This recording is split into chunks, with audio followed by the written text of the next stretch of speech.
Berkeley, California. You got it.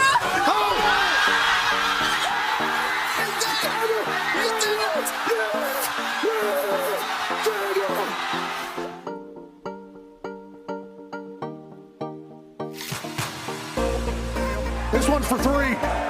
AJ Hawk, $5,000.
USA, USA, USA.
The following program is a collection of stooges talking about happenings in the sports world. It is meant to be comedic informative. The opinions expressed on this show do not necessarily reflect the beliefs of their peers, their boss, or ESPN. There may be some cuss words because that's how humans in the real world talk. If you are young, please seek permission before watching any further. Hey. Why? Let's go. This show stinks, and the fact that you listen, we are very, very thankful for. McAfee on the line with a gorgeous assist. The all-time leading tackler for the Green Bay Packers. You pig! Damn it! Be a friend, tell a friend something nice could change their life.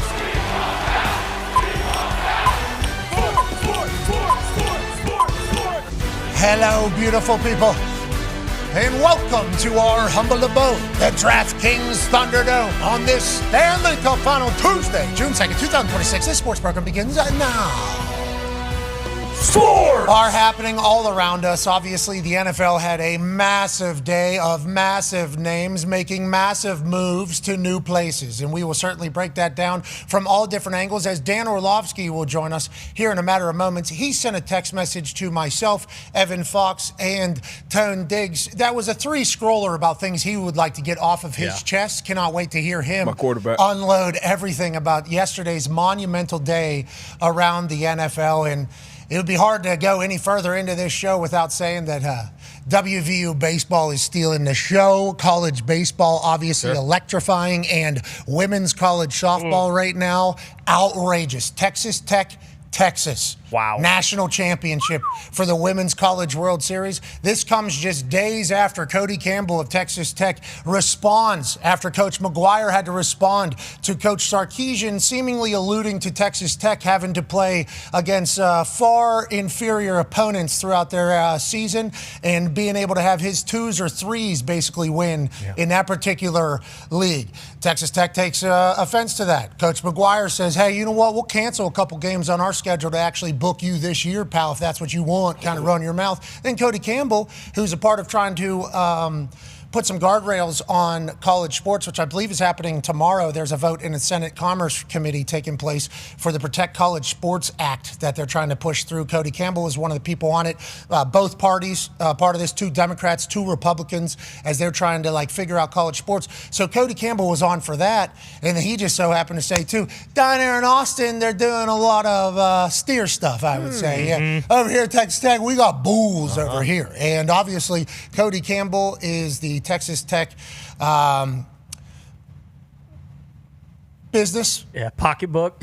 I would say business. I think he's running a business down there through there. A former player there, obviously former NFL player, former Indianapolis Colt offensive lineman, now obviously an oil mogul down there in West Texas. And the thought that he has invested so much into his school and into all of the teams, and they have seen it immediately, couldn't be more evident than what's doing in women's college softball. I mean, they are the first team to offer. Kennedy, I believe, was the pitcher from Stanford. They made her $1 million pitcher, obviously making $1 million as softball players in college is a spectacular thing for you to be able to provide for yourself, your future, and your family for everything you've been able to do. But it is paying off. These games are electric. They didn't just bring in Kennedy. They got Jay Will's daughter on that particular team. They got a lady named Terry that they brought in from UCLA who's a pitcher. I mean, they got a roster. They were ranked 11th somehow going in this thing. I have no idea how that's the case. And now they're in the national championship against Texas. Feels like Texas and Texas Tech are trying to figure out who is. Hey, Texas has had a long time of being able to be like, hey, we're Texas. Still are, by the way. Let's not get that twisted at all down in Austin. And I feel like Texas Tech feels like, well, in this modern world that we're in, we actually have a chance to kind of say this is our state as well. So we got 2 Goliaths battling in Texas now for the national championship. And I want to say it. There's going to be conversations about football from whatever happens in this particular game. And the hypothetical that was being pitched down there in Jerry Jones' world, Texas Tech to kick off the college football season, where boosters from Texas Tech, Cody Campbell said they'll pay for Texas's buyout of one of their games with a smaller team because Texas Tech wanted to buy out of 2 Texas State and Abilene Christian. Yep. They bought them out, paid them full to open up the schedule. We'll be able to do this thing. And if Texas Tech wins this softball game, which, by the way, I could see. Oh, yeah. No doubt.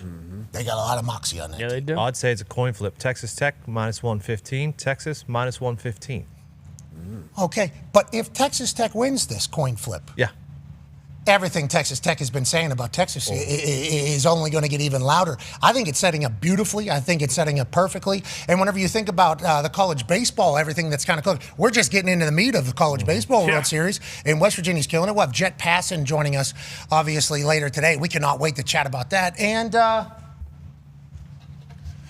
this was. Hell yeah. Hell yeah. Here we go. Here we go, boys. Okay.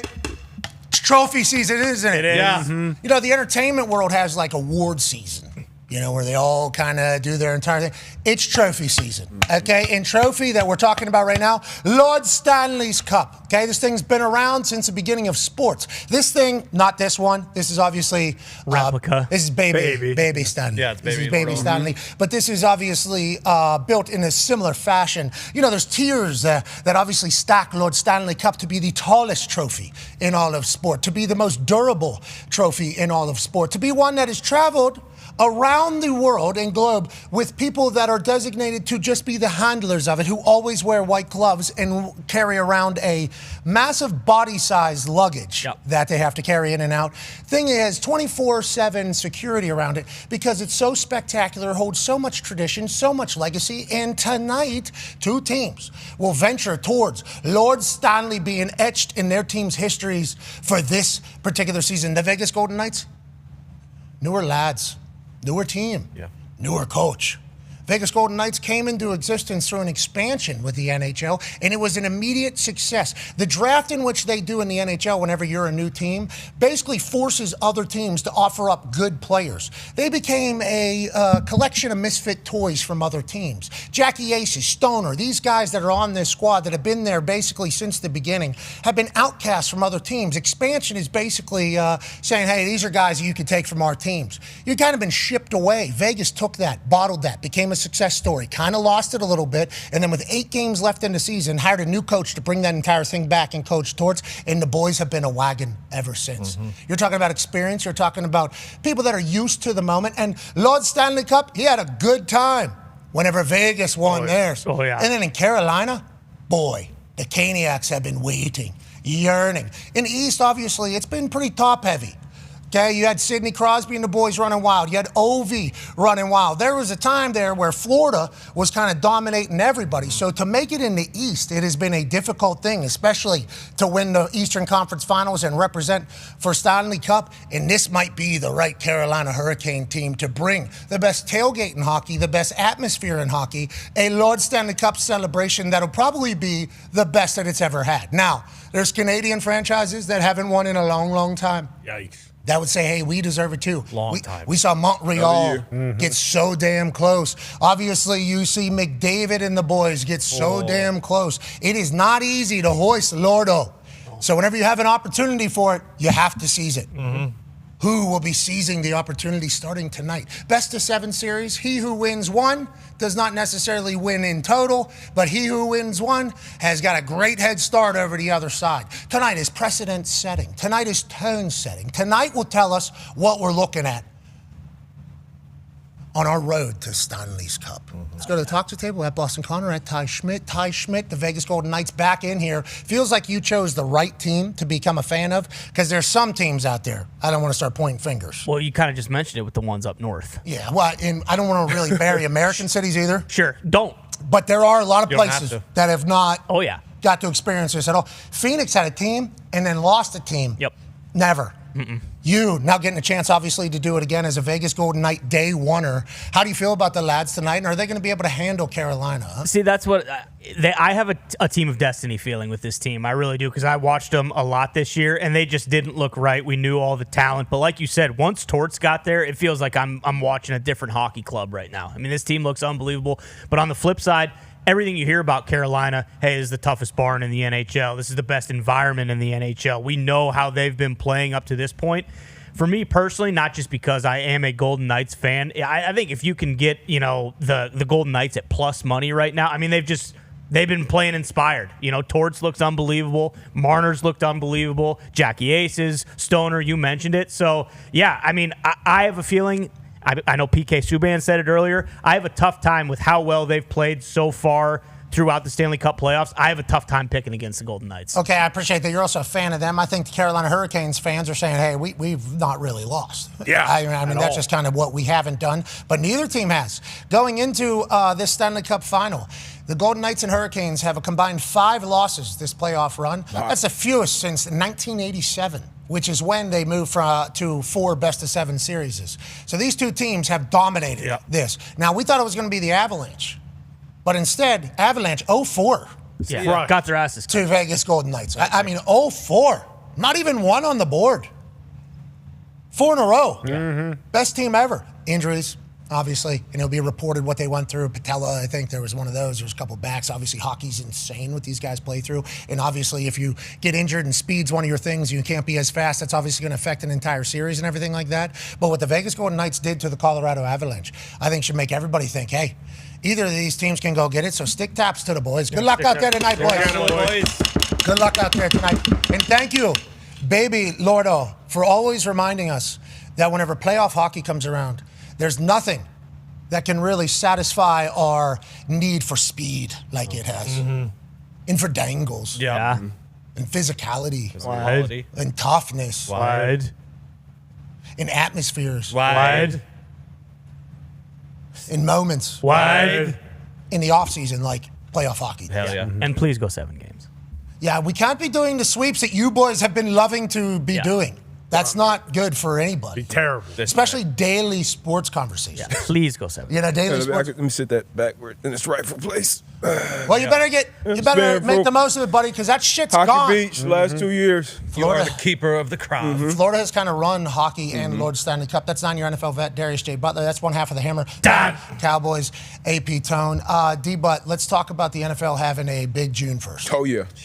Massive names on the move. A.J. Brown to the Patriots was like the worst kept secret in all the sport. There was some smoke trying to get thrown out like a week before, like, not really a deal, but everybody else has kind of been saying this is going to happen.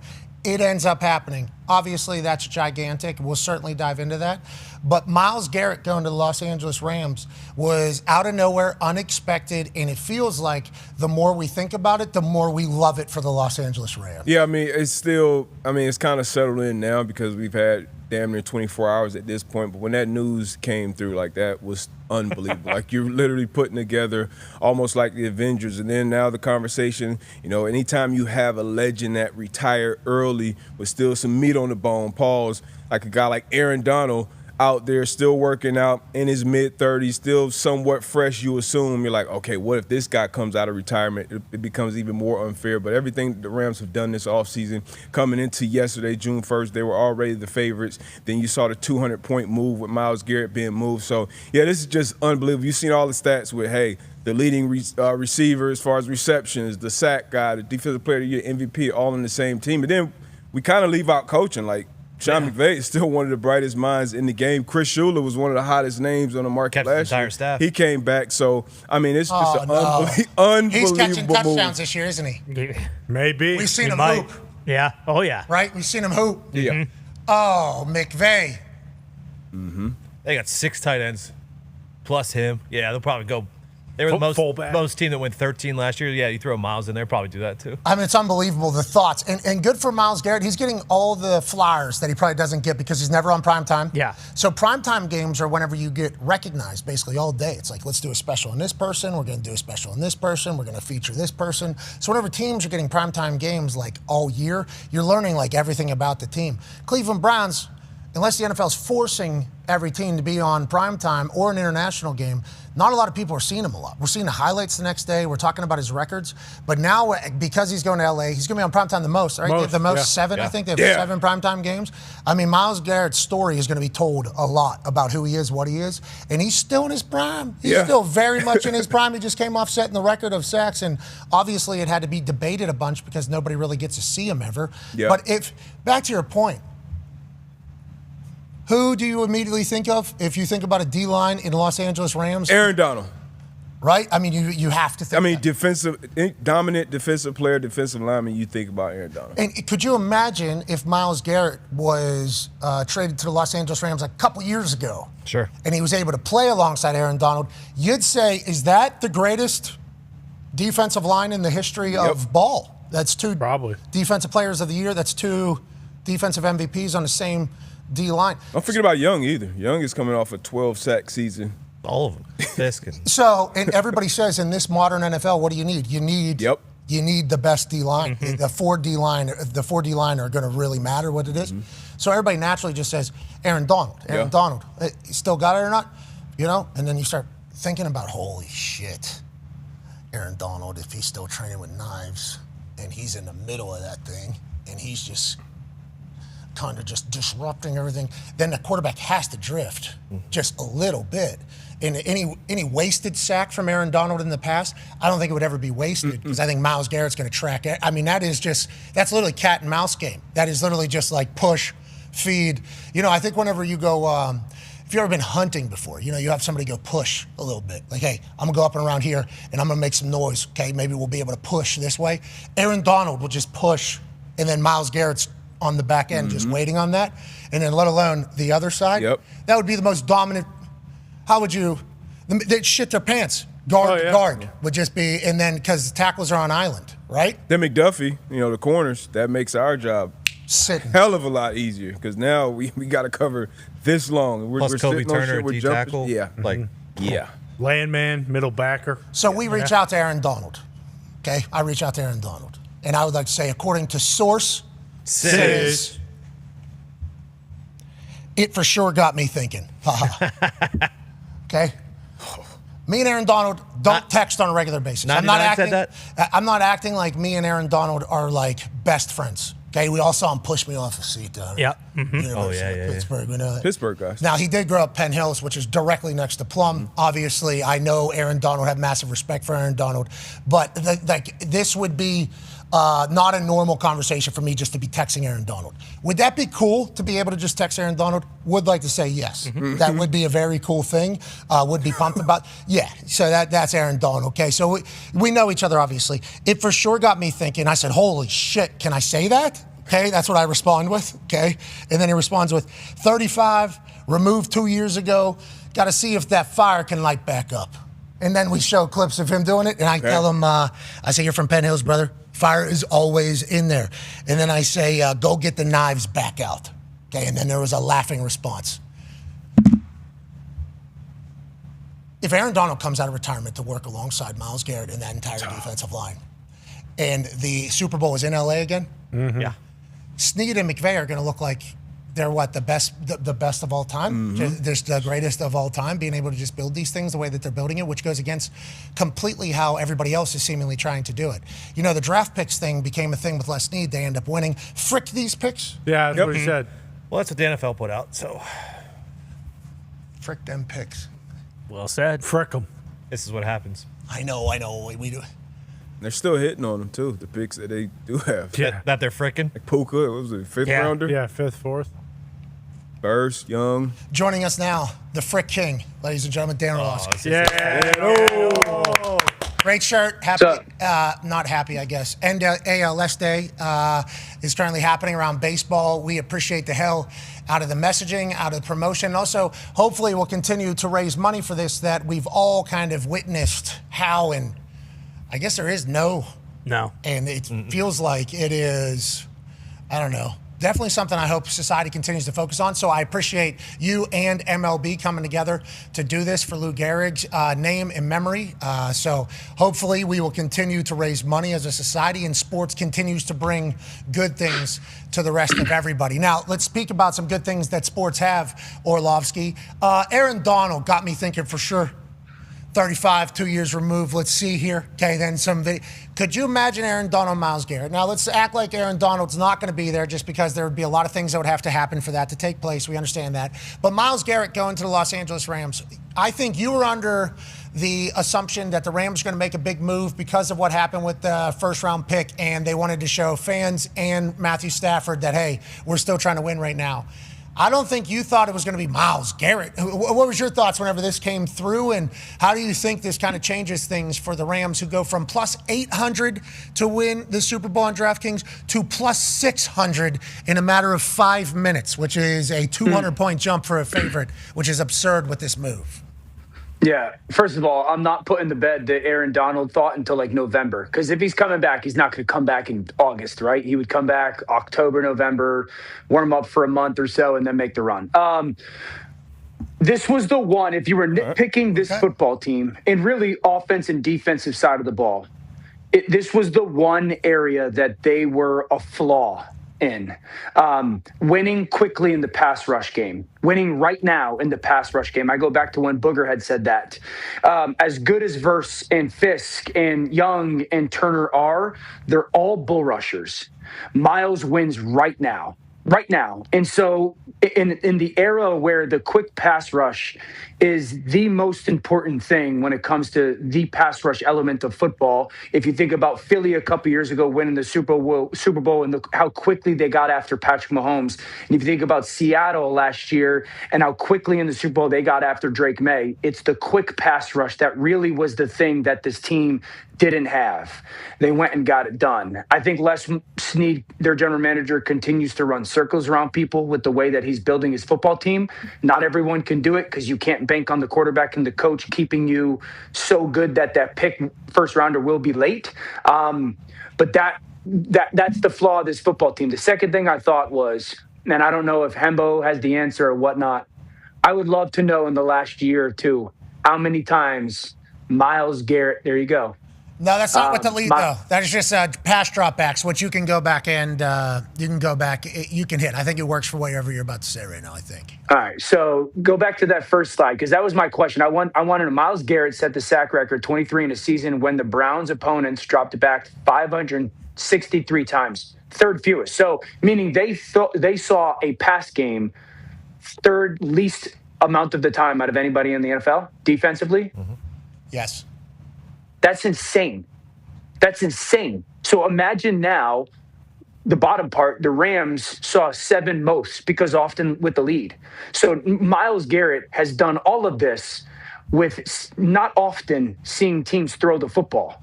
He's never had the opportunity, or rarely had the opportunity, to rush on third down in the second half with a 10-point lead.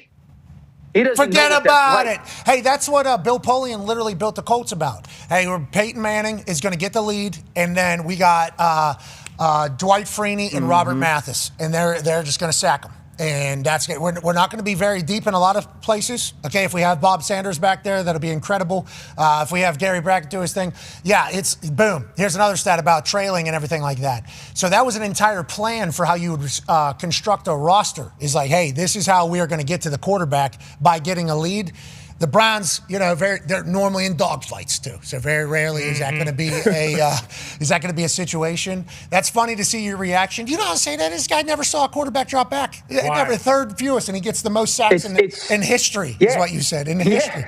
Yeah. We're talking about a guy who's historically good getting the quarterback on the ground, and he doesn't see the pass game often.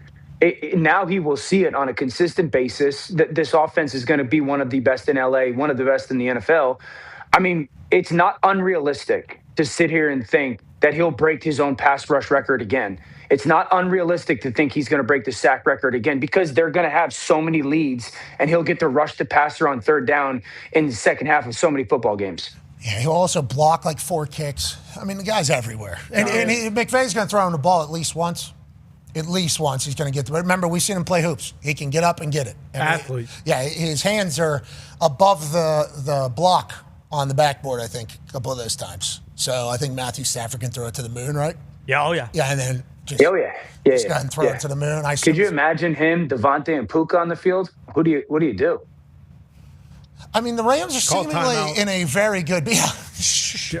Oh, what are we doing? Yeah, you're not allowed to do that. Let's go ahead and check everybody's alignment. Let's make sure everybody is exactly where they're supposed to be. Let's go ahead and investigate. Okay, so obviously we're going to talk about A.J. Brown with the Patriots, but there's another team involved in this entire thing. Go ahead, D-Bud. Yeah, the other blockbuster trade yesterday, A.J. Brown going on to the Patriots, and obviously Conman will probably ask you about that. But I want to ask you about the Eagles. How do they look, their offense? How do they look post A.J. Brown? How good is Mekhi Lemon? This all, for me, comes down to and puts more pressure on Mekhi Lemon than any rookie in football. I don't want to hear about Mendoza or Carnell Tate. Can Mekhi Lemon be, and I'm not going to say Puka Nacua his rookie year, because Puka his rookie year had 105 catches for 1,500 yards. But one thing about Lemon, a couple things about Mekhi as a college player. Number one, does not drop the football. His hands are as good as gold, so does not drop the football. 2, loves to work on the inside of the field. He is a refined route runner. 3, his yards after the catch, his breaking tackle ability, and his ability to kind of turn the short into long is a big deal, which is a part, D-Butt, of this Shanahan offense. So it really comes down to, like, what can you bank on a Mekhi Lemon? Devontae Smith's going to go for 75, 80-plus catches, 1,200-plus yards, and sniff 10-plus touchdowns, okay? Like that, I will guarantee people we're going to get that out of Devontae. Okay. Can Mekhi do what Jaden Reed for Green Bay or what Brandon Ayuk did for San Francisco? Because those are the two styles of players that he reminds me of, and it's the same type of system. Those guys each went for like 64 and 60 catches, about 750 yards, 8 touchdowns. So can Mekhi Lemon for Philly give them 65 catches, 750 yards, and 6 touchdowns? If he does that, I think they're going to be fine. I think they'll be in way more 12 personnel, 2 tight ends. It absolutely puts pressure on Eli Stowers, their second-round pick, Vanderbilt tight end. But here's the guy, okay? Like, I think they'll be in 12 way more than they have been. In 11 personnel, so hold on, let's talk about the Philadelphia Eagles setup, though. Yeah, that's not. They got Saquon Barkley. Like, and they got an offensive line, right, that is supposed to be, they are a run-first team, right? Isn't that what we all kind of understand?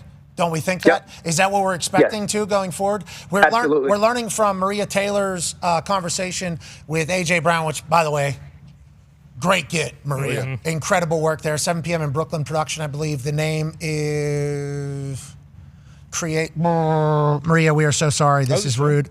This is very rude. You just said it. Yeah, but I think that's the entire. Maria, great job. But everybody that's a part of getting that interview, incredible work there. We're very thankful that you did that.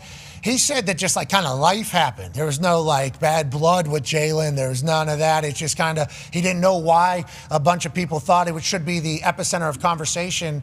And it's like, well, yeah, here it is. It is Creative 7? Is that what it is? Maria, we apologize. We do not, Maria, you're a fucking goat. You know, you understand that. So this is an incredible interview, though. Getting this at this time was fantastic, and we got a lot more information.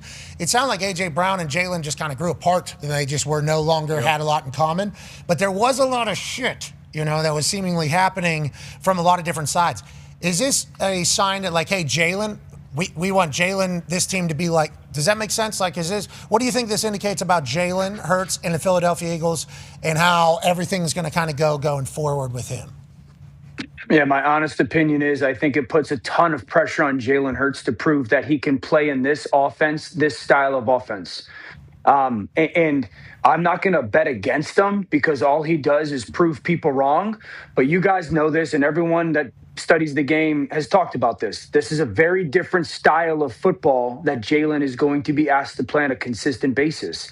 It's not going to be the shotgun world where we're playing one-on-one football on the perimeter. It's going to be more underneath the center. It's going to be more in the play-action game. It's going to be more throwing the ball over the middle of the field. And so it's a make or break kind of year for Jalen to prove that, like, yes, that's this offense or this style of offense that I'm capable of thriving in. It's going to be very different. No question. They'll run the football. That's the bread and butter. Sean Mannion, their play caller, played in L.A. I was in L.A. with Sean. So he was a player in L.A., then a player in Minnesota, I believe, and then a player or a coach in Green Bay. So he's coming from that Shanahan tree. What Philadelphia has run in the last, ever since Jalen's become their starting quarterback, is nothing like the offense that he will run under Sean Mannion. What type I think of Philly? I'm sorry to cut you off. What type of, I guess, because what it sounds like is going to be like a drastic change from, and you're changing that with your quarterback, and we know how quarterbacks are, and we've heard things about Jalen, just like you hear about all the great winning quarterbacks, but how drastic of a change do you see it being? Because like you said, he's been a shotgun guy. Even going back to playing for Lincoln Riley, Oklahoma, he's been a shotgun guy. That's kind of how he sees it. That's kind of how he plays. So how drastic of a change would it be for Jalen to go fully from that style of offense to this new style of offense from your eyes as a quarterback? Night and day. You have to learn things and how to play the quarterback position you got to learn how to play quarterback in a completely different way. Imagine this: Jalen Hurts, for most of his life, and he's been great, has played football 5 yards behind the center, catching a snap and seeing what the coverage was more often than not declared for him pre-snap, and go catch, and I know where I'm going with the football. Or I'm taking the ball, I'm putting it in the running back's stomach, and I'm reading one guy. And that one guy, if he goes to the running back, I'm pulling the ball and I'm throwing it out to the perimeter. If he goes to the receiver, I'm handing it off. That was the 2023 season, I believe. Okay? So it's been gun and RPO. So now he's going to have to much more wordier offense, break a huddle, and go under. Okay, this guy's won a Super Bowl. This guy's a Super Bowl MVP. Yeah. Let's see how good you really are. Yeah, hold on to that for a while. I mean, what's going on? Stress. But it's very different. It's just very different, dude. Now he's going to go from underneath the center and not necessarily care what the coverage is, because in your play action game, the coverage really doesn't matter. And he's going to turn his back to the defense, not know what the coverage is, ball fake, and now have to set up and find areas. Like you find areas, or you find people 15, 20 yards down the field, and you're reading different levels. And it's going to be a very different experience for him. And you guys have heard me say this. I'll go back to talking about it with Caleb. Your feet are everything. You have to play on time. You have to play on time in this offense. And your feet tell you when and where to throw the football. And that just takes a while to master. I'm not betting against him, but it's going to be very different for him. Totally different. Completely different experience. Who's the backup quarterback there? Tanner McKee. Does he have Andy. Yes. Who? Isn't it Andy Dalton? Philly? In Philly? You know what? If it is Andy, hell yeah, dude. Yeah, no They're kidding. still doing Andy's it. on the team, but I think it's going to be Tanner McKee. Maybe Tanner McKee? Yeah, but who's most comfortable doing this number right here? Well, Tanner played at Stanford under David Shaw, so they were under center a lot. Okay, because I feel like that is a drastic change. That's huge. I mean, that's a drastic change for like an entire his whole life. You're already a franchise quarterback. Like you're already a $50+ million quarterback. So like, I know it's so far back. But like Andy Reid pre-Patrick Mahomes, like Andy Reid's offense and his style of play, all of it was kind of much different because of the talent that Patrick Mahomes was. And he changed it. And now that's kind of all we think. That's a dynasty. But before that, so I feel like Andy Reid he's coached Michael Vick, he coached Donovan McNabb. Like he always changed it. So I feel like Sean Mannion, what's he, 29, 30 years old? Yeah, he's bumpy. So he's a young kid. Obviously, Sirianni's still there. So I would just be shocked if it's like night and day. Will they gradually, I think, make it more under center, more play action? Yeah, but will that be the bread and butter? That's a hell of a chance. He's 34. He's 34. Okay, 34. Sorry. I'm with you, D-Butt. But to his youth, he has experienced L.A. with Sean, and we know that's now Sean varied a little bit when he got Matthew and spread it out a little bit more in the gun, but Matthew's a different animal. So he experienced the Sean McVay stuff. Mm-hmm. Then he goes to Minnesota and has experienced the Kevin O'Connell stuff. And then he's gone to Green Bay and experienced the Matt LaFleur stuff. They're all the same. Mm-hmm. They sprinkle in different stuff. They're all the same. And so the bread and butter of it is you better put the quarterback under center. You better run the ball because the explosives come off the play action pass game. That's black and white. And so I'm not sitting here telling everybody that all of a sudden they're going to turn into, handing the ball off 50 times a game outside zone, but it will be a very different experience for Hurts. Can you tell him what the docs are going to, can you tell me what the cadence is going to sound like? Can you give me what that will sound like as you're understand? What do you think Jalen's is going to be as he's under center there? What it's going to sound like, you think?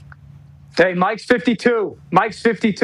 Hey, spot. That tells the receiver we're kicking the Mike down one. That means your responsibility in the blocking game is going to change one guy over or one spot over. Spot.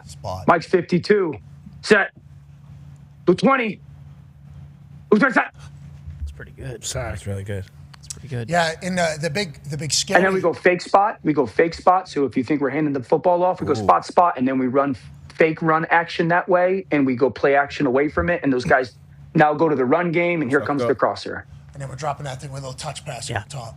Just a little touch pass over top. Dan, last time you were on, though, you were talking about a couple different teams who have first-time play callers and how you were not high on them because of that. Does that worry you at all about Mannion? Because he has been around these guys, but he's never called plays before. Absolutely. And I know Sean, absolutely. I smart guy. I don't know what type of play caller. He's obviously learned under certain very specific offenses and great play callers. But until you do it, we don't know what kind of play call you are. And I have such immense respect for the guys that do that because I understand how unbelievably challenging it is. So, as much as I sit here and I go, offensive line and Saquon and Jalen's proven everybody wrong over the years and still really talented. It is a big, giant unknown of, how is this all going to come together? And do I expect it to be very different in November than September? For sure. I just think it's going to take a long, almost like we saw Caleb start to settle in a little bit more in Chicago. I think that we'll see Jalen in November really start to settle into this style of offense and Sean learning Jalen as well. Excited to see Caleb continue to learn Ben's offense. That's going to be a lot of fun. Feels like they were nowhere close to being what they could potentially become together, especially next year. But yeah, the play action, especially off of Detroit, similar situation there. Jalen having to turn his his back to the defense is a massive part of it. Not being able to see something, at least periph something, maybe pressure, maybe a disguise, can change how you play football entirely. So hopefully he's able to get it done. We'll be excited to watch it. And if that offense becomes very productive and Saquon's still doing his thing, will it matter? Coach Sirianni's going to be judged about that. Now, obviously, there is a coach up in New England who is being judged in a way as well. And I'm thinking he's going to have to win a lot of games this year. Go ahead, Con, man. Yeah, and he's definitely got all these Eagles problems will probably be easier with A.J. Brown, but he's a New England Patriot now. Dan, what do you expect from the New England offense this season, especially with Drake May going into year 2 of the Josh McDaniels offense, not to mention the success that the first-year receivers in Josh McDaniels offense have had? I believe we have a graphic kind of highlighting that. But what should we expect from the Patriots, and should we all buy Super Bowl tickets right now to go watch New England once again hoist Lombardi? Yeah, this will be one of the best offenses in football. I think it's the deepest wide receiver room in the AFC right now. And what I mean by that is there's 6 guys in that wide receiver room that can flat out play. And I'm going to talk specifically to what AJ brings to this offense before I talk about the other guys. This dude kills man coverage. He kills man coverage. And if you looked at New England in the playoffs and watched what they struggled with the most, they could not beat man coverage last year in the playoffs. Yeah. I think that the number is Drake May's QBR in the playoffs last year was 19 versus man coverage, and he took 9 sacks. Look at that stat. Since 22, AJ, 2,000 yards versus man. Kills man coverage. D-Butt, you're going to know this, okay? If we had to fast forward and think about, all right, New England goes on a run, who does New England have to go through defensively? Denver? What? Yup. Houston? What? Yup. Beat him. Buffalo? What? Yup. What's their main coverage? Man. Man-to-man.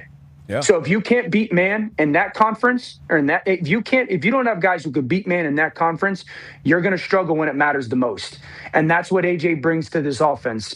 And I'm not going to I don't want to but imagine what Gronk did for this offense under McDaniel. And I know they're different players, and but Gronk would be the guy that almost always Tom would start the read with. Okay, does Gronk have one-on-one? Let's go to Gronk. Yeah. And if it's not Gronk because they're shading or favoring or double teaming Gronk, who's the other guy? And then the other guy is going to be Romeo Dobbs. The other guy is going to be Matt Collins. The other guy is going to be Pop Douglas. The other guy is going to be, if Booty's there, Kayshawn Booty.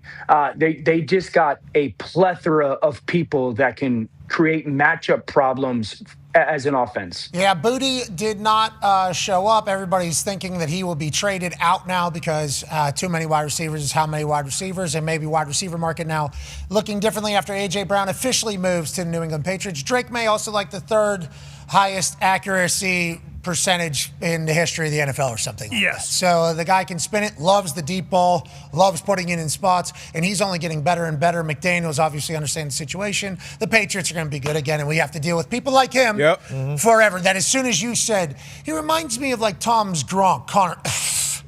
Just immediately. I mean, we're talking about the greatest tight end in the history of the NFL. But then he went on to say, like, hey, all I'm looking to see is if he's one-on-one. Yeah, If Drake May is going to look and see if A.J. Brown is one-on-one. And it's like, okay, doesn't matter what this play is. We got a guy that is going to be wide open right there. And DBs know it, too. Yeah, you talk about changing the game. Like, he's a game wrecker, and that's like, just like we talk about Myles Garrett, like these guys just change the math, whether it's a wide receiver, a pass rusher, whoever it is.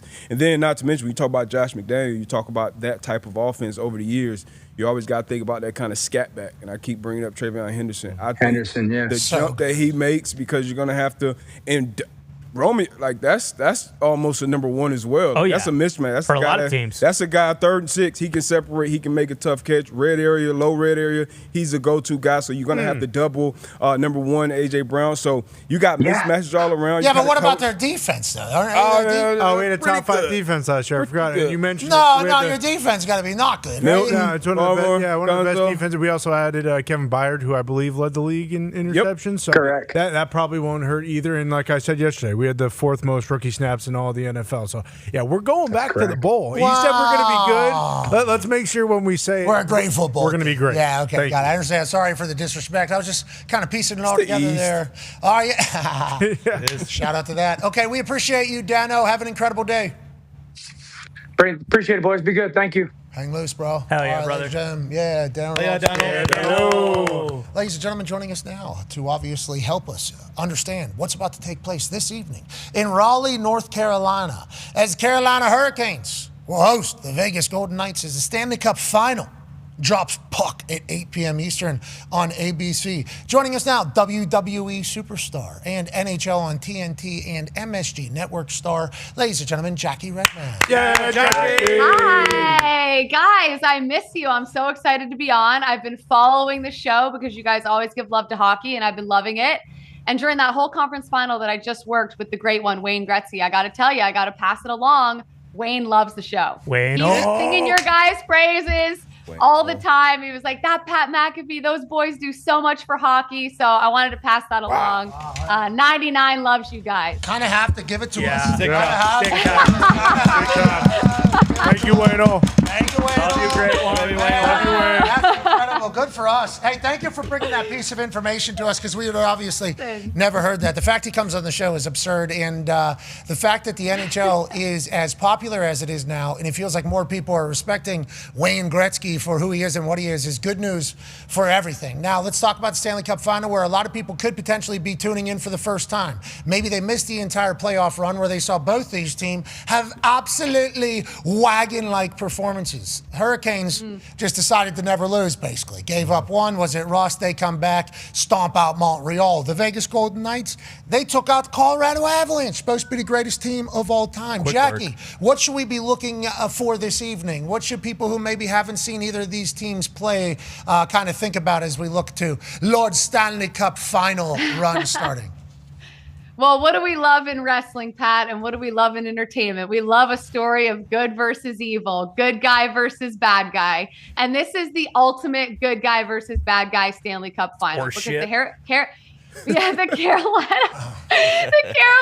what did you say? No. I said that's horse shit. Ty is a Vegas Golden Knights fan. Not. Die hard. Listen, you got to own it. You got to lean into the villain narrative because it is real. The Vegas Golden Knights have turned themselves into the big bad villains of the NHL. They are ruthless. They are cutthroat. They don't care if you're their coach, if you've won a Stanley Cup with them. They are going to make cutthroat decisions for whatever it takes to win. And I respect it because it works for them. This is their third Stanley Cup final. They haven't even been around 10 years. So they obviously know what they're doing in Vegas. But, people don't like that. They're turning themselves into like an empire.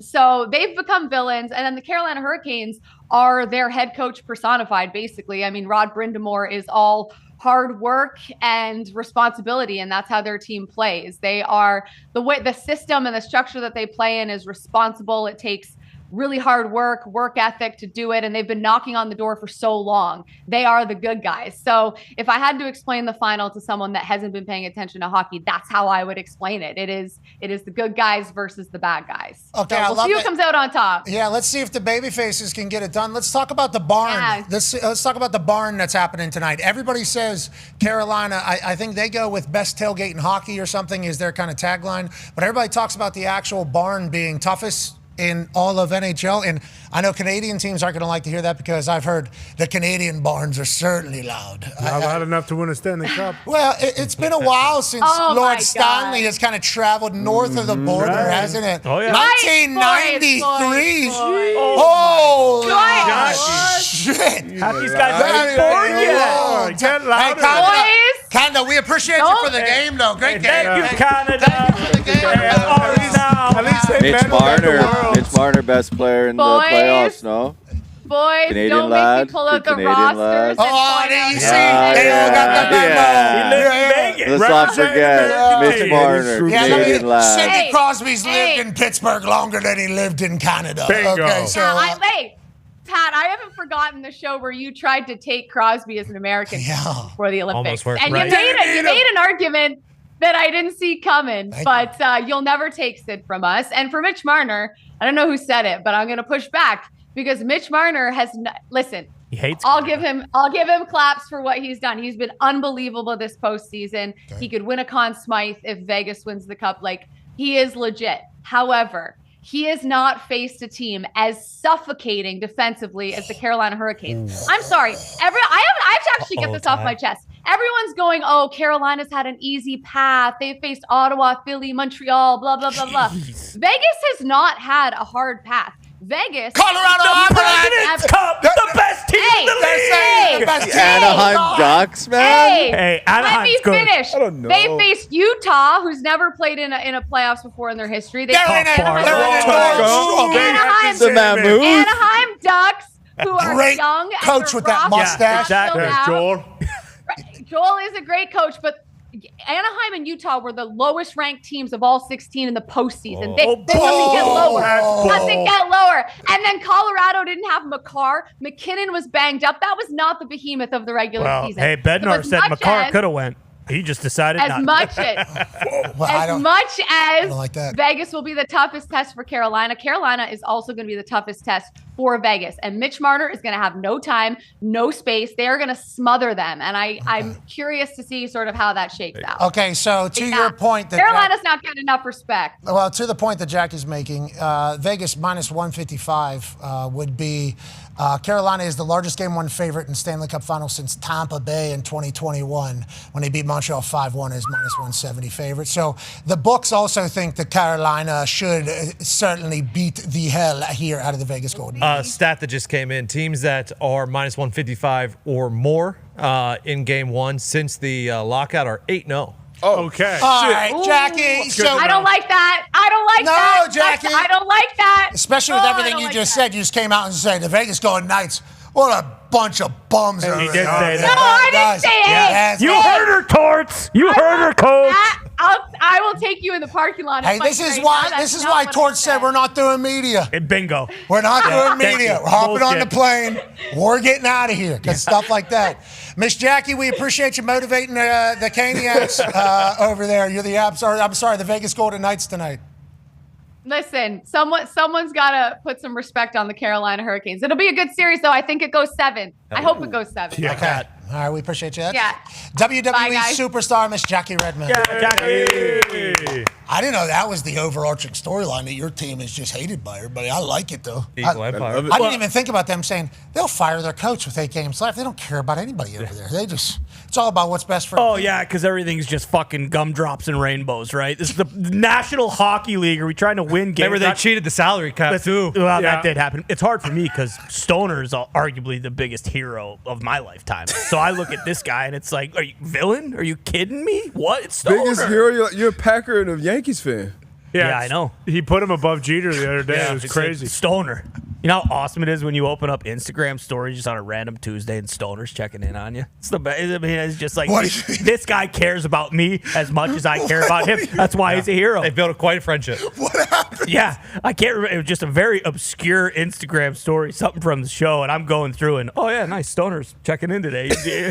Really? Yeah, it's awesome. Dude, that's good. You feel Makes good. sense. Yeah, That's like, it. exactly. See, so it's reciprocated. This guy knows that I would take a bullet for him. He is like I said, one of the biggest heroes of my lifetime. And so, No, you know said what? the biggest. Yeah. That's why D-Bud immediately got hold the phone. Yeah, no, I don't think you can discount that. I think it. I mean, Play with a broken back. You were on the team there for a year. exactly. And he welcomed me in the change room. You know, gave me a couple pops when I was severely boozed up. Don't really remember what I was saying, but Stoner enjoyed it. Oh, you nailed it. You know, Yeah, I was So- in there. Yeah, you hit a home run. Exactly. There. So- Well, it started with just a couple of the lads, and then I believe word trickled through. Hey, Ty's pretty drunk. Yeah, this guy's fucking hammered. Let's Yeah, get in you, here. you did. You put on quite a show, motivated the boys. Weren't able to win a cup that year, but maybe this year is the year. Let's pivot away from the Las Vegas Golden Knights. Let's go to another thing that you love, baseball. Huge time in the history of baseball. Obviously, ratings up and to the right. This College Baseball World Series, I assume numbers are going to be the biggest that they've ever been. And I'm only saying that strictly because my dumbass is paying attention more. Is that because the West Virginia Mountaineers, or is that because there's been more electric moments happening that is kind of capturing everybody's attention? Joining us now, ladies and gentlemen, is the man that's going to break it all down. Jet Passan. How you doing, Jet? Gentlemen, how are you? Happy Lou Gehrig Day to all who celebrate. Ty has his NALS shirt on that was sent to us, and shout out to you for connecting us with all that and understanding that's happening, because I have had people in my life that have been affected by ALS. It is I mean, she just said smothering there. That's kind of what it is. And you just kind of got to watch it. And we have nothing that can really stop it. So I appreciate anytime anybody is raising awareness for something to hopefully protect future us and future everybody. So shout out to you for getting us connected with that. Now, let's talk about baseball and how it is an absolute wagon right now. Something that is very negative has obviously come into conversation because there's been a couple proposals that have been presented by both sides of the negotiation. I tell you what, I was pretty optimistic there for a little bit because, it sounded like there was some positive stuff.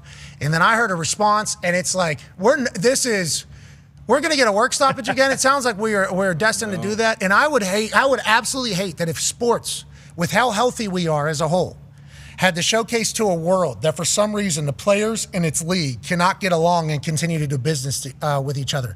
That's stuff that happens in politics. That's shit that happens in other places. In sport, with how healthy it is and with how much there seems to be love for sport again. In baseball in particular, I think this would be a detrimental blow, I think, to a lot of things if this was to take place.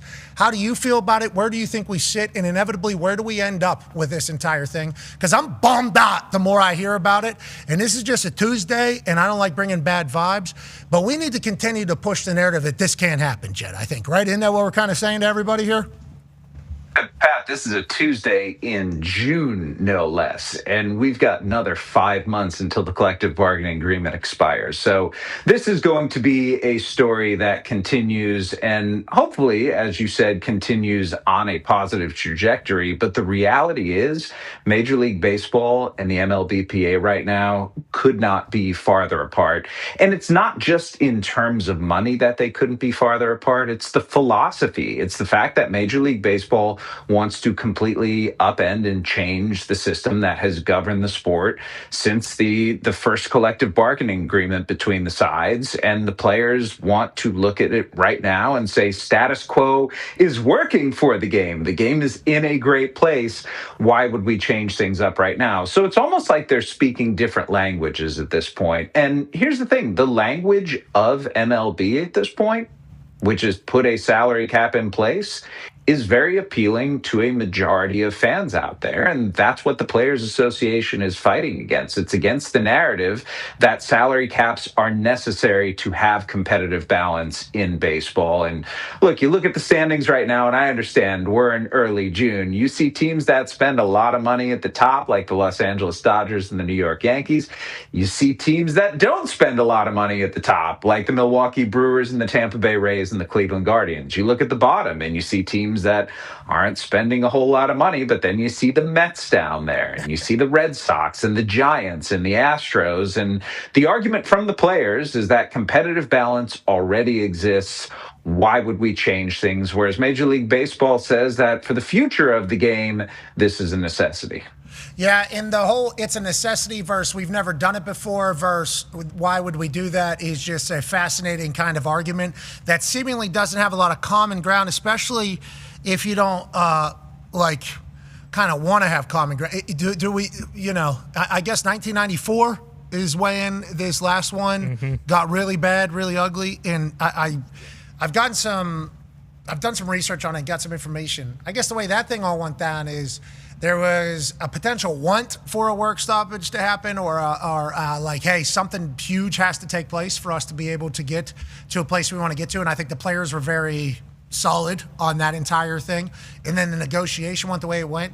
And then that had a work stoppage and guys just signed for $750 million guaranteed, right? So I feel like that would end up being is 94 the last time they negotiate? Like when is the last time they negotiated? And is this current deal very old? When was the last time this was all updated? Because I keep hearing about 94. I'm like, that's a long time ago. Is that how long? You're hearing about 94, Pat, because that was the last time that owners proposed a salary cap. And the fallout from that salary cap proposal was in August. The players went on strike. The World Series was lost that year.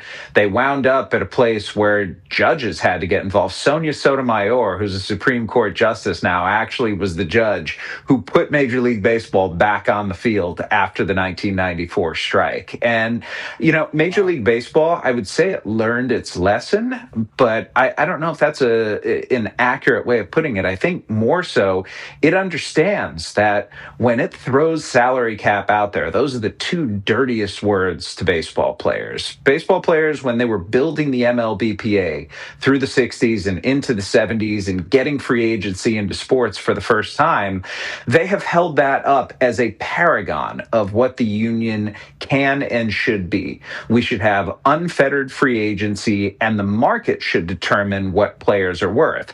And inherently, a salary cap system takes away from that. You know, when Juan Soto's making $60 million a year and Kyle Tucker's making $60 million a year, and all of a sudden that's a quarter of the potential payroll that you have, it drastically changes things. So even though the floor that MLB is proposing is high and does bring up some of those lower spending teams and certainly shrinks the gap between the top and the bottom, the consequences of that are what players are not going to be on board with. And the argument at this point is getting very semantic, Pat. Major League Baseball says that major league players are going to be paid more in 2027 than they are this year under the proposal. And that sounds good, right? But if you look at the mechanics of the proposal itself right now, major league players have been getting paid more each of the last 5 seasons under this collective bargaining agreement, just naturally, just by the way that the market is moving. So when players see that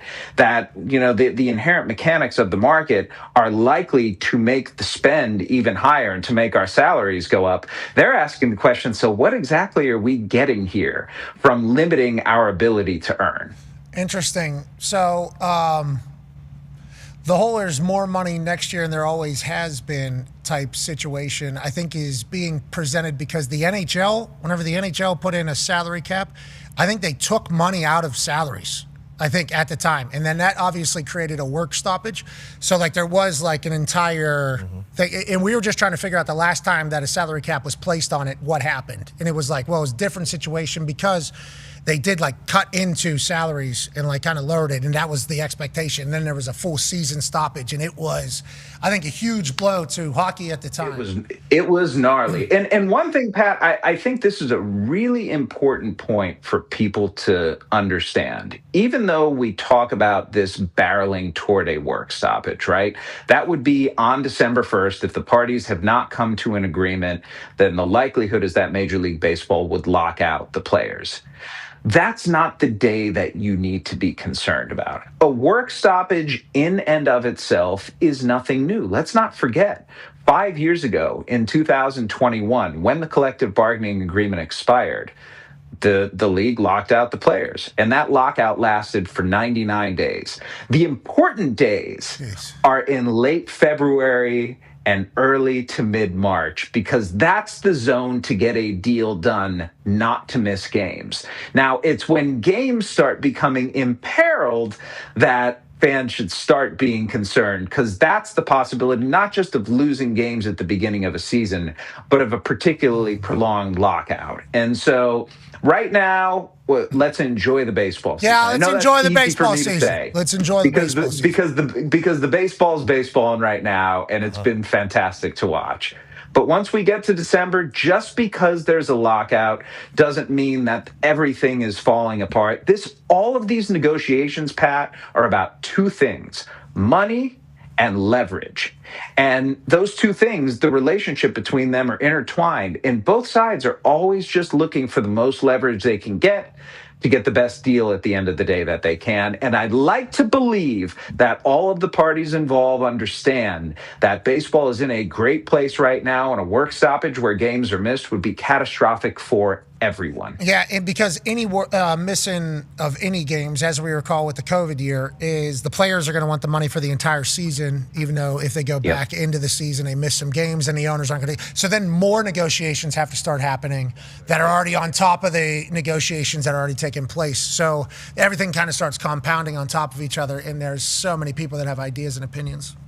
Come on, let's enjoy the baseball. Hell yeah. Well, and like Jet would know more, but like last time they canceled the World Series, like it took MLB probably like 4 years to, like they didn't come back really in popularity until Sosa and McGuire went head to head. So like you would right. hope That's exactly it took them right, 4 to 5 and years. they, and if not for Mark McGuire and Sammy Sosa, it would have taken even longer. And that's the thing. You shouldn't be banking on a black swan event to bring back your sport. And that's what Major League Baseball is risking at this point, that they would need just an outlier of outlier. There are so many things that fans can watch and can do, and they devote their time to baseball because they love the game. The game needs to love them back. Yes, it does. And that at the end of the day is what all of this needs to be about. Love. Everyone is going to be extraordinarily rich. This is a game that's bringing in $12, $13, $14 billion a year. Right. And they need to figure out how to equitably and fairly split that up so all the parties involved not only get enriched, but do what they're supposed to do, which is put on games that we all love. Carry the torch for the sport. Right. Good luck out there. Jet, we appreciate you getting to the bottom of it. We won't ask about it again until at least November, December, because I'm bummed out already thinking about no baseball. Now, quick, Tone wanted to know, is Scooble definitely getting traded? We got a minute until a hard out. Where to? Where to, I don't know at this point, but let's put it this way. The Detroit Tigers have been the most disappointing team in baseball this year, and it all coincided when Tarek Skubal got hurt. The reality is they have dug themselves an enormous hole, and if Tarek Skubal comes back healthy and looks like anything like he normally does, which is the best pitcher in baseball, he will be the headline of the August 3rd trade deadline, and we will be talking plenty more about him. Who's that, Yankees? Dodgers, Marlins, Mets, Pirates. Marlins. That's a lot of teams. Honestly, it could be any of the above. Can you imagine Scooble and Skeens in the same rotation? Oh my God. I could. I thought I was going to see a Team USA, and then we didn't. But I'm not going to hold that against anybody. That money. What's that? Owners spend that money. Yeah, you're damn right. Always That's a new does. team. New team. We're hoisting cones now. That's Never right. forget it. Jet, we appreciate that. That's Jet passing. Jet. We're back on the other side. Be a friend, tell a friend something nice. It might change their life. Take three. You know what? I think there's only one thing left to do here. I've experienced cafecito time. I've experienced the wonderful culture. I've experienced the beautiful people, and I think we got some canes over here. We got some canes over here. We got some canes over here. This day in Coral Gables is going to be one that I will remember for the rest of my life. Ray Lewis started his dance right here at Miami. Ed Reed started his legendary run here at Miami. The legends of football run deep. The moments are special. The national championships are in abundance. Just last year, a lovely University of Miami woman diver from Italy won a national championship. This thing's been staring at me all damn day. You're out of your mind, brother. This is crazy. Kirk, I'm a little winded. That's what I was going to say. You talked the whole time you were running. I'll give you a chance to catch your breath, you son of a bitch. You're crazy. I hope somebody got a lifesaver over there. Is there a lot of something? My man's out of breath. It is a long way to the top. Are you going to jump in your suit? Are you going to jump in Oh, my God. Yeah, so I'm tired for you. Oh, my God. Oh, he's going to take the jacket off. Okay. Okay. Oh, he's taking the shirt off now. Okay. All right. Looking ripped. Yeah, looking ripped. fit. Oh, he's taking the drawers off. ladies and gentlemen, The pants. Not the drawers. ladies and gentlemen, if you come to this beautiful campus, you will notice quickly that the students here love this university. They love this atmosphere. And I'm with everybody. I think the U is back. Give me. He's got the speed on. Oh, my God. Give me the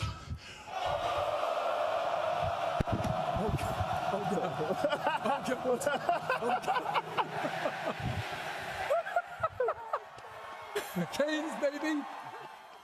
Here it goes. Oh, God. Here it goes. Feet together. Feet together. I think that was the lead peso for the peso. And he's got the U. Rushing it out. Oh, my God. McAfee with the refreshing plunge. Miami and Florida tonight. Let's have a look at that again. Check out the form, Herbie. Oh, man. The following program is a collection of stooges talking about happenings in the sports world. It is meant to be comedic informative. The opinions expressed on this show do not necessarily reflect the beliefs of their peers, their boss, or ESPN. There may be some cuss words because that's how humans in the real world talk. If you are young, please seek permission before watching any further. Hey. Why? Let's go. This show stinks, and the fact that you listen, we are very, very thankful for. McAfee on the line with a gorgeous assist. The all-time leading tackler for the Green Bay Packers. You pig! Stutter! Damn it! Your friend tell a friend something nice could change their life.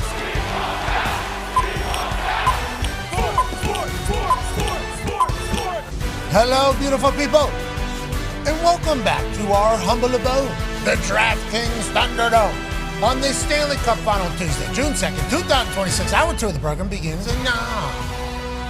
Sports are the greatest in tonight's Stanley Cup Finals drop puck in Raleigh, North Carolina, as the Hurricanes host the Vegas Golden Knights as we find out who will win that trophy right over there. That is obviously a historic run in it that could be making its way to North Carolina or Las Vegas yet again in the early organization's run. They've obviously had massive success. Stoner there leads the way for the Vegas Golden Knights alongside Jackie Aces and a squad that's been in Vegas for a while, but not as long as you would think for how much success it's already had. If they were to win another Stanley Cup, I think this would be the greatest start to a franchise in history in the NHL. I think this could potentially be the greatest start to a franchise in any sport in it all. And then the Carolina Hurricanes, they've been building and waiting. And now will Stalzy and Jarvie and a bunch of Caniacs going crazy be enough to win for that beautiful barn that they have down there where they're cranking sirens and chugging beers and basically lighting up an entire city all around a hockey celebration that they call the best tailgate in all of NHL. Congrats to both teams. Can't wait to watch it. The Talk to Tables here at Boston Connor, at Ty Schmidt. One half of the Hammer, Dahn. Cowboys, AP Tony's here. What is something we should think about tonight as we look to gamble on the Stanley Cup Final Game 1? Teams have been unbelievable. The Hurricanes are minus 155 tonight. Interesting enough, they are also minus 155 to win the series. So the game 1 price is the same as the series price. And something that we mentioned with Jackie earlier, since the lockout in the early 2000s, a favorite of minus 150 or more is 8-0 in game 1. I know how we feel about stats and stuff like that, but it's a good stat. But I would not sleep on the evil empire that is the Golden Knights. They are loaded with talent, and they are playing great for Torts. It's going to be an exciting one. Yeah, it certainly is. Good for hockey. Yeah. Good for hockey Great. starting tonight. I hope a lot of people get a chance to watch electricity happening on the ice. Let's go to 9-year NFL vet, Darius J. Butler. D-Bot, you look super cool right now. Thank you. Is Live happening still? Yeah. Just we're in Korea. Neiman won. Yep. Neiman won. His 8th win, most on Live. Love Newman, great character. Love everything about him. I'm happy it's still going. Golf obviously took place this past weekend. There's about to be golf this upcoming weekend, which is spectacular. You watching soccer now, right? Because you watched the Champions League this past weekend? All in. I heard you're potentially rooting against the United States of America. Never. In the World Cup? Never. Are you going to get behind the lads or no? I'm always behind the lads. I'm realistic. Where's your tarp at? Exactly. I came into the room. Exactly. I was out. Connor? Don't. No, you're not with me. I was outside the room. I come walking into the think tank, and all of a sudden I hear Gumpy, who's wearing a United States of America flag shirt, and he goes, "Can't believe you hate your own country," and then walks away, and I go, "Whoa."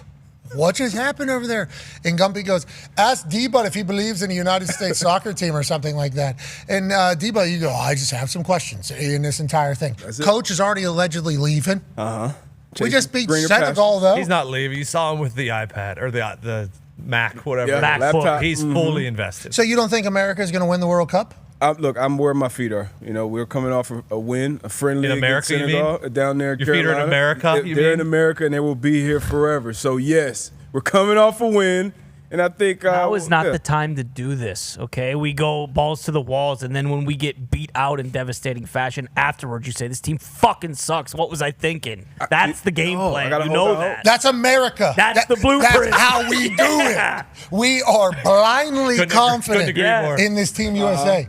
I don't love that the coach is already leaving. It's not confirmed. You could still sign an extension. We don't know. Our odds are good. What are they? We're playing on American fake grass. Top 10. It's our grass. 10 to win $1 million. I got to see the value. The odds. They play Germany and Might as Chicago well on be. Saturday night. That See doesn't how even that count. goes. Joining us now, probably a guy that's pulling for Germany, college football national champion, Super Bowl champion, Ryder Cup winner, AJ Hawk. Thanks, AJ. That's pretty rude before I even pop on screen and say I'm probably rooting for Germany. Absolutely not. I'm always rooting for the boys here in the U.S., but I don't know. As like D-Bud, I'm not sure how confident I might be right now. What? No, we are. This is the Good sign. Good sign that Pulisic has scored a goal, assist, does all this stuff in these friendlies, as we say. But you know, I don't know. What's the best we've ever done? This is it. What we're about to do. Okay, nobody talk here. Okay, nobody help AJ. Nobody help AJ. AJ, how many days are we away from the World Cup? Do you think? Oh my God! I mean, why? Why would you ask me that? Just how many days do you think? It's close, AJ. Oh, I bet we're probably like 32 days. Why'd you say that? I said nobody say anything. You're so far. You're nowhere close, dude. We're like, I didn't hear you. We're like 5 days away. 9 days away. 9 days. We are. The World Cup is happening very soon. That's great news. I think that's great news. I think so too. Did you know that though? I didn't know that. Gumpy came up to me. No clue. World Cup, 9 days. I'm like, that's now. I thought it was maybe August, like early August. Me too. And I guess some people are a little bit upset saying 32 about the time of the games. You know, I guess some people. They're good for us. They're great times, yeah. Yeah, we've been getting up to watch. Well, I have been getting up to watch the EPL at 5 a.m. my entire life. So guess what, Europe? You can deal with watching a game at midnight. Anywhere between noon and 10 p.m. So that's who's bitching great. about it, Europe? Yeah. Oh, tough shit. Deal with it. Yeah, we were just watching. We were watching Saudi playing the last one at 3 a.m. We've done this for how many of the last World Cups? You know how hard it is waking up at 7 a.m. on Thursday morning? Dude. The last one was in Qatar, Getting boozed up. Doing in it. December. It was in the middle of football season. It's not easy. When do they want them to play? When does Europe want us to play? Nobody on their time. Convenient for them. 6 a.m. maybe start. I assume all the favorites probably on that side of him. Yeah, everybody that is at the top of the. Go ahead. Who are the favorites? Well, Spain is over there, sure. And England's over there, yes. And France. Germany's over there, sure. And France is over there, yes. But Brazil and Argentina and the U.S. and Mexico, we're all over here. Okay. Botswana. I assume they're in the field this year. It's a good side. Uzbekistan. That's over there, too. Hey, it's great to hear you're on USA's side. He had not been. We know that the toxic table had not. This is the first day. I think Hell yeah, brother. They just learned that we're One 9 half of days the away, toxic too. table. We are very close. We are in the time now where we Gotta are care. we are blindly confident. I feel like this is our year. This is It the most is our exciting. Boom. There Now it we're is. starting to There find it it. is. This Now is the most I really exciting do. the Thunderdome has been. Hell yeah. We're in There we go. playing. What's the game? Keep up. Yeah, a little Keep- keep it up, a little juggle, a little situation. Yesterday. Well, it's because last time it was in Qatar What's during soccer ball? football season. So, yeah. Yeah, it's a tough That one break. tough. Yeah, now we're Browns fans in the preseason. We're going to get all juiced up about We're going not 4-0 in the The preseason. path We're is not clear. the fucking Cleveland path is Browns. clear. It's a You're right. talented All right. squad. The Cleveland Browns have actually won a Super Bowl before. We are No, they worse have than the not. Cleveland- Do not give that. Yeah, No, they have not. Yeah, We right. are worse than the Cleveland Browns. Look, I'm all No for offense to USA. Cleveland Browns, but fuck no way. And they have never won a Super Bowl. Yeah, what are we? We They are won a not the Browns. championship? Oh, yeah. When everyone else is fighting World War II, they had their guys stay behind and win a Mickey Mouse That's not championship. okay. Remember, we like the Have Browns. we gotten top 50 though? Have we top Yes, 50 maybe? Lando Donovan. Let's not In forget. '94, we finished in the top 8. Come on. Oh, That was the I last time remember it was that. on U.S. soil, I believe. But on that note, I mean, the comparison. Colby How do we do that? Colby Jones and Alexi Lalas and all the boys. Tony Miola in Tony between the Miola. pipes, obviously. If it wasn't in America, would we have qualified? Yes. Yes. That's an actual question. Yes, we won the CONCAFA. Okay. CONCAFA champion. And are we playing TST rules this year? Because that'd be a lot more fun if we were. Oh, you mean you have to get arrested before you play in the tournament? Joining us now, one of the owners of TST. Ladies and gentlemen, Chris Paul. Hey, something is really wrong with y'all. This guy is one of the owners of the soccer tournament, TST. Just got done with a fantastic weekend down there in Cary, North Carolina. Obviously, home state, home area of Chris Paul. We watched TST, and Foxy genuinely, now, and I might not be too far behind him, to be clear, even though I love Team USA. I like, if TST can get an international game going, which I think they easily could just from the people that are on the grounds there, you could probably get maybe 10 different countries represented, it feels like. But that style of soccer, electrifying. I think you should hear from Foxy, who's not a soccer fan at all, Chris, about the product you guys are putting out there. No, you're exactly right. I'm not a big soccer fan at all. So when we went to TST these last couple of years, I'm going to show this highlight here. You got target time score, 2-on-2 with just one guy there. It's so electric. It is so fun to watch. I mean, I'm going to go to this one. This was for the championship. Look how close this guy was to scoring for the win from half court, man. From half court. $1 million. Exactly. It's electric. I wish the World Cup was like this. He's a live guy. That's whoever he does 2-on-2 in the World Cup, Foxy? That is awesome. Christian Pulisic. Oh, my God. With Luna, Diego Luna. Against who? Leo Messi. Exactly. Panama. Anybody. Tim Ream. Anybody. We want them all. And we want Messi to play for the team in which he represents the league. Yeah. He should. That should be a World Cup bylaw. He should be Lou Messi. Yes. Playing for America. All right. Congrats all at TST. And you guys, great show. Good shit down there. Did you enjoy the weekend? We missed you guys, man.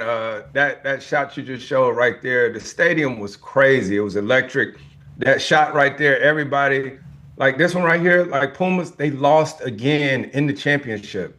Everybody was going crazy right there, thinking that's going in, and then. Well, and then what? And then what? Well, it hit a guy's leg, and you guys didn't call a corner, and then the other team got the ball, went down and scored, and Pumas loses again. So you gonna play next year, or you gonna ref? No. All right, let's talk about that. You didn't ref, obviously, but it did feel like you were a coach on the court, and there's more and more highlights coming out about you as these young superstars kind of are taking the stage in the biggest way. More specifically, Wemby. There were some with you and Chet, and I think people are starting to recognize maybe that you were a little bit more than just a 5'9" point guard that played in the NBA. I think people are recognizing that 21 years of NBA experience, there is potentially a coach on the court there. Can you talk about what it was like alongside Wemby and how, you might be a part of the entire story here when it's all said and done about the greatest of all time? Man, through all these years, you just never know what each year is going to bring to you, right? So getting a chance to go play for the Spurs after playing against them in the playoffs, I got a chance to play for Coach Pop, and then getting a chance to play with Vic and be a part of his process. The coolest thing about seeing the Spurs right now is obviously people see the team, but it's the people every single day. The people, like, if we had practice at 10 or 11 a.m., the people that was on the court with us at 8 a.m. every single day, them people grinding. That's why you see Wemby the way he is and all them guys on the team. Yeah, I appreciate the fact, though, you get that play right there. Jump ball. Hey, you grab this thing. I ain't never win one of these in my life. This is for you. It's all those. It feels like he does want to know everything, though, right? Super cerebral. Guy that wants to know absolutely everything. Like, perfect superstar for the NBA at this stage of the NBA's existence? No question. He's a student. He's a student of the game. His ability to handle the ball, affect the game defensively. Every player that you can talk to that has had Vic guard them, you got to change your shot. He going to make you question everything that you've learned about the game. And to see just his mentality, right? I think that's why everyone appreciates him. He doesn't say what everybody thinks he's supposed to say. He says his real feelings, his real emotions, and he can do that because he didn't invested the work and he didn't invested the time. I appreciate that you call him Vic every time we call him Wemby. I assume the people that know him call him Vic. We, as people that just buy his shoes and shit, we refer to him as Wemby. That's right. Okay, so it feels like now we know. Now, if we ever get No, you call him whatever you want to. Half the time when he was like my teammate, he's a big fella, just because he, he is tallest guy. Relax, Pat. Relax. You gonna do that to most guys.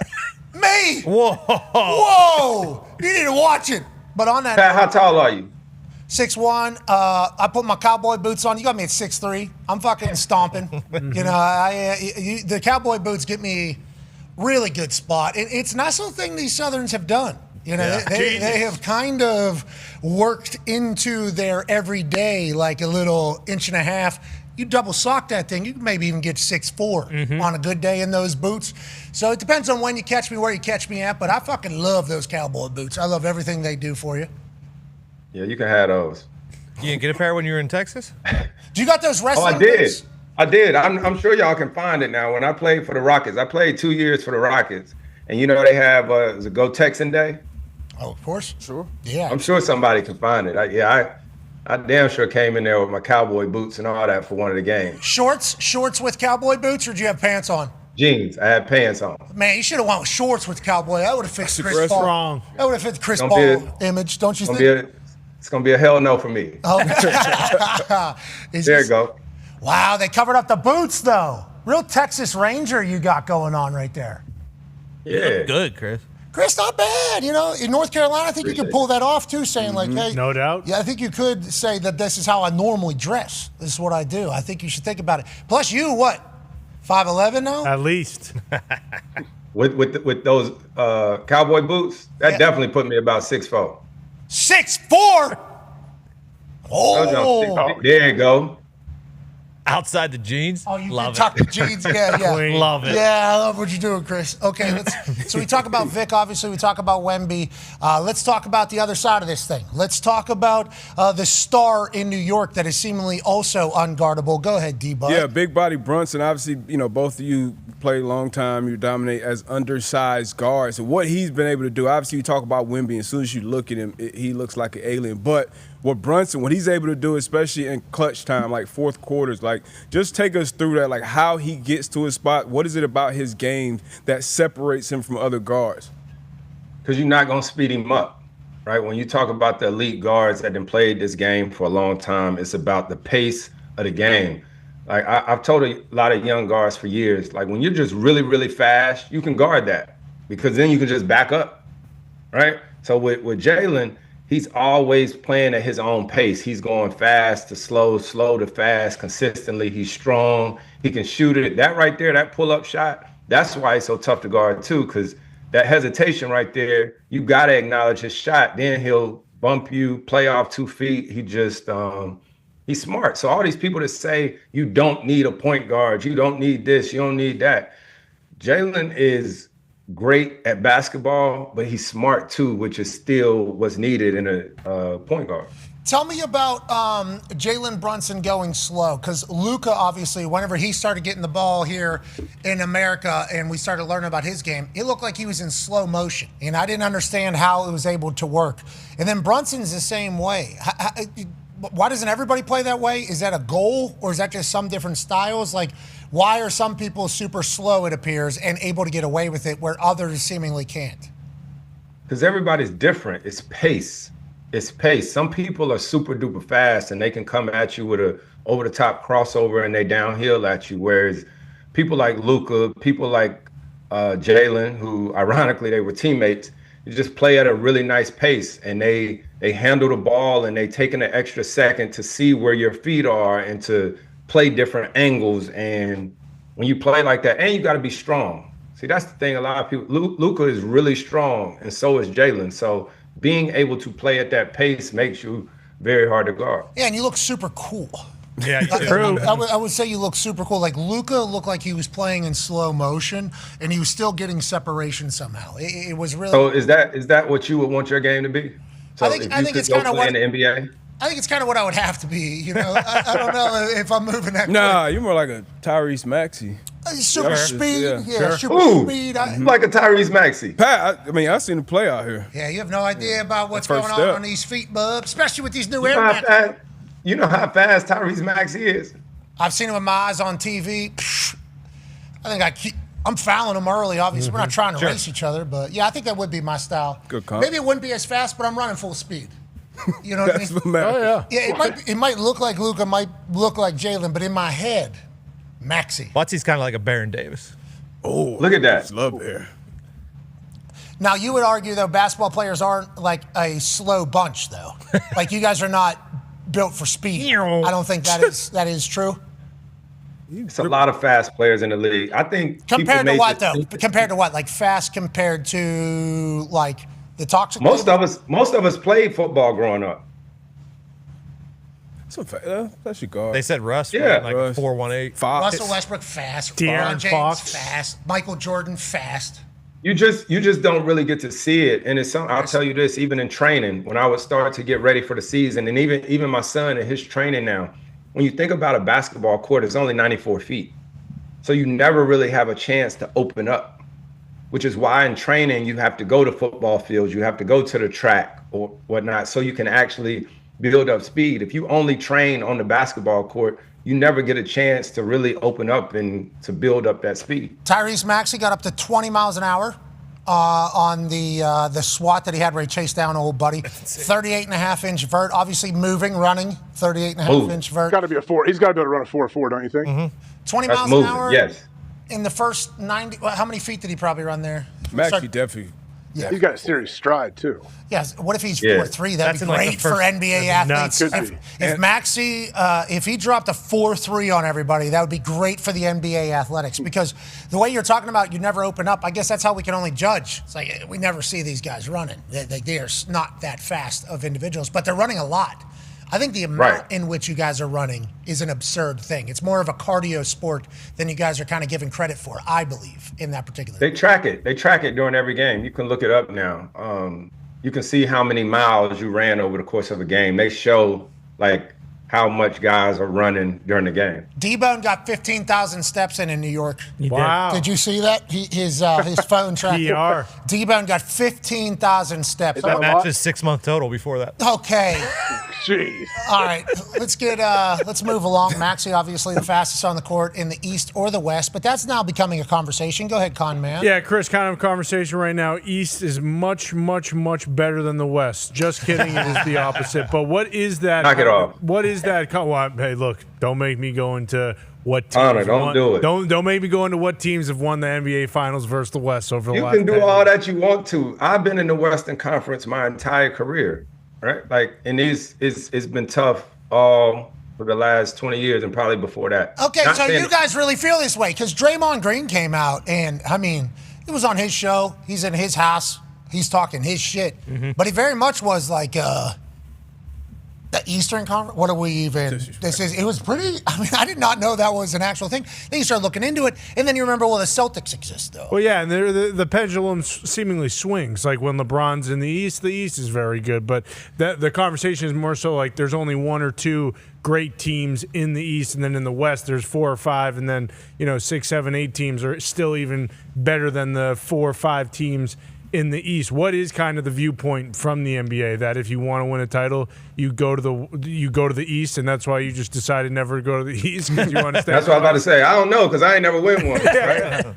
Right? So I believe historically, if you look at it, the West, the East could be top heavy, but the West was usually always the deepest. And I say that one of the years when I was in New Orleans, I can't remember if it was 2008 or 2009, Houston went on this crazy run and won like 22 games in a row. And they only moved up like a spot or two in the standings. And that's just how good the West was consistently those years. My first 2 years in the NBA didn't make the playoffs, right? Didn't make the playoffs my first 2 years. We missed the playoffs by, I think, 1 game my rookie year, maybe 2 games my second year. That's because we were in the same division with the Houston Rockets, Dallas Mavericks, and Spurs. The Spurs. That's 12 losses. That's 12 losses. That's when you had Yao, Tim Duncan, all them there. So the West is the West. Yeah, the West is the West because, the cities might be a little bit more destination-y or whatever. But you look at who's won titles. I mean, the East is represented. Let's never forget that. I mean, what team has the most NBA titles in the history of the NBA? Let me think. Is it the Pacers? I'm sure you know, Connor. Yeah, you're damn right I do. The Boston Celtics, bitch. Where's that at? Let me think. That's the most north and the most east team in the United States of America. This is the map right here. It's over here, right? Mm-hmm. It's right over here? Yeah. Mississippi somewhere here? Yeah. The river? Yeah. Then the Rockies? Yep. And then this is all like the West, right? This is where their teams are? Yep. Which one has the most? I think top right. This one over here. Yeah. Wow. You finished or you done? Wow. I don't think anything else needs to be said. Even the '90s, though, it was like the Bulls and the Pistons, and everything else was kind of just like, well, we'll see. I do appreciate, though, that the guys who are playing in the Western Conference have come out and been like, hey, we all know what's going on. Chris also didn't mention the Lakers and Heatles. Kings back then during those days that were unbelievable. Yeah, I think what the West is saying, you just look at our league versus their league, please. Can we have some conversations about that as we... I actually got a question about it. Go ahead. Now that we got you here, this is a very, very famous story, especially on the heels of that Myles Garrett trade in the NFL. Going to the Rams, maybe AD comes out, you have a super team. That trade that was vetoed back in 2011, can you take us through that? Like, what actually happened? Well, man, I don't think we got enough time for all of that. No, we do. This is June 2nd. We ain't got shit. We got the Stanley Cup final later tonight, but we do have time. That was a huge story. Huge. Man, it was very, very wild to say the least. It was crazy times. Our team at the time was owned by the league. Right? The league owned our team. We just came out of CBA negotiations, and it's a lot of stories that's been out there now where people say this is what happened, this is what happened. I remember where I was, and me and Kobe had actually got on the phone and talked that night, and then it was basically like a little shitstorm from there. It was a crazy time. It was a crazy time, and just knowing the emotional roller coaster that it was at the time was really different. But I got the phone call basically that this trade ain't happening no more. How informed were you? You thought you were being traded. Obviously, you and Kobe talk, I assume, about, hey, we're going to be, you assume 100% that it is taking place. How informed are you that there's like chaos happening behind the scenes and that the league inevitably is thinking about not allowing this to happen because they have literally a vested interest in the team in which you currently play for? Yeah. After sitting through all those CBA negotiations, when we came out, they wanted to... The whole point of that whole CBA negotiation was to make the league more balanced, right? They wanted more competitive balance. Yeah. The MLB is pushing for it right now. Yep. And so I got to go back and look at the letter that a few of the owners, I guess, sent in. But I guess when the trade happened, a lot of the owners or whatnot from other teams was like, well, I guess that ain't competitive balance. So because the team was owned by the league, all the different owners felt like I think they had ownership in the team. It's a no-go. What could have been? Hell yeah. Would have won a couple titles. Certainly. That much, yeah. Did that make you bitter towards the league? Oh, interesting. That's a good question. It would for me. It's a whole lot of dynamics that went into it. It wasn't necessarily bitter to the league. It was a lot of stuff that took place. I'm gonna tell that story. I promise you. I'm gonna tell every last detail of it one day. But what's interesting enough is, you know who my agent was at the time? Who that? All this was going on? It was Leon Rose. Oh, Knicks. Yep. So me and Leon was on the phone every single day, all night, all day, trying to figure out what was going to happen, because there were a lot of implications that were in on that deal as far as my contract, right? Because in that new CBA, we had put new parameters in where if you left not in a trade, you wouldn't get as many years on your deal. So it was a lot that went into it. Yeah, sounds like it. We could all just think about what could have been, and then it will always be referred to as the trade that never happened because the league didn't want it to happen, and about the power the commissioner has versus the league having, and how much they have say. And then whenever the little wrinkle about them having ownership of team at the time, that certainly changed the entire perspective of the conversation. You being in the middle of that's crazy to think about. Yeah, first and last time we ever heard of something like that happen in our lifetime, at least. Yeah, it's fantasy football, right? You guys cancel trades in fantasy football? Sometimes you can veto if it feels like there's collusion, yeah. That happens in fantasy, right? All the time. I don't think we ever really heard about it happening anywhere else. Oh, wow. Look at that. Proposed Lakers, Rockets, Hornets trade. The Lakers would obviously get you, Paul Gasol, gone. Hornets, Lamar Odom. Louis Scola. That might have done a lot. Evan Martin. Legit. I mean, Dragic's all-time great. So many things could change there. Lamar Odom goes to Carolina at that time. Wow. Never Goes happened. where? What could have been? Where's that? He goes where? Oh, sorry. Yeah, no, it's New Orleans. New Orleans. Yeah, sorry. By way of TST. Yeah, sorry. That's 100% on me. Hornets, that's 100% on me. What a team name. What a team. New Orleans basketball is a you guys ever going to win? You think they're ever going to win down there? Hell no. I do. Was Zion? I do. It's just going to take some time. You think the name can win? What, the Pelicans? Mm-hmm. I played for the Hornets. I know. I saw that on the graphic. I literally just went back in time right there on the graphic. Do you think the Pelicans are allowed to win with that name? Do you think basketball gods, with everything we know about them, will allow the name Pelicans? Pat, tell me right now. What's wrong with the name? Well, I think the team being asked with it is part of the problem. Yeah. But if the team was very good quickly with it, I think it would have caught it. Like Commanders, that kind of put something to bed quickly because they had a lot of success. Now, if they go back to stinking, that's gonna bring the old name back. Commanders have some gusto. Yeah. Well, the city deserves a good team. I know you played there in New Orleans or whatnot. I was actually in New Orleans when the Saints won the Super Bowl. That city right there deserves a really good team because they know how to show up and they know how to party too. Agreed. We're big fans of the city. Yeah. Big fans of the city. Big fans of the vibe. Big thing, everything. We love going down there. I don't know if that name can get it done. I just don't know if that'll even be allowed. I mean, Pelican's a good bird. Here's a pelican for those that Solid bird. do not know. I think out of the bird family, I think you'd certainly show your respect to the pelican. I think a swan would obviously just absolutely smother one of these things if it was to run into it in the wild. Let's not even dive into what the fucking American bald eagle would do to this thing if it was out in the wild. A pelican would chop up a swan. Look at the beak. I'm going to be honest. I think the pelican might struggle with one of these Canadian terrorist geese that we got roaming around here in Indianapolis, Indiana. That beak. I'm thinking the Canadian geese maybe. Yeah. Bows up on one of the Can we show a pelican with its wings spread out, please, so you can understand? Pelicans have got a bit of a dog in it. I'm not gonna lie. I don't think the New Orleans is never going to win the NBA championship, but I do think the pelican as a bird. Yeah, look at that freaking thing. Kind of majestic. It's like a pterodactyl. That's kind of majestic. It's crazy. I mean, it is a good-looking bird, I'd say. But he runs that beak right into your temple, he could kill you. Oh, yeah. Or your throat. Easily. Impale in your throat. I mean, there's no way he's riding a chopper. He's flying a chopper. He's got that long front. You can't turn that thing around. No. I mean, that no one is way. He lines you up, though. What's that?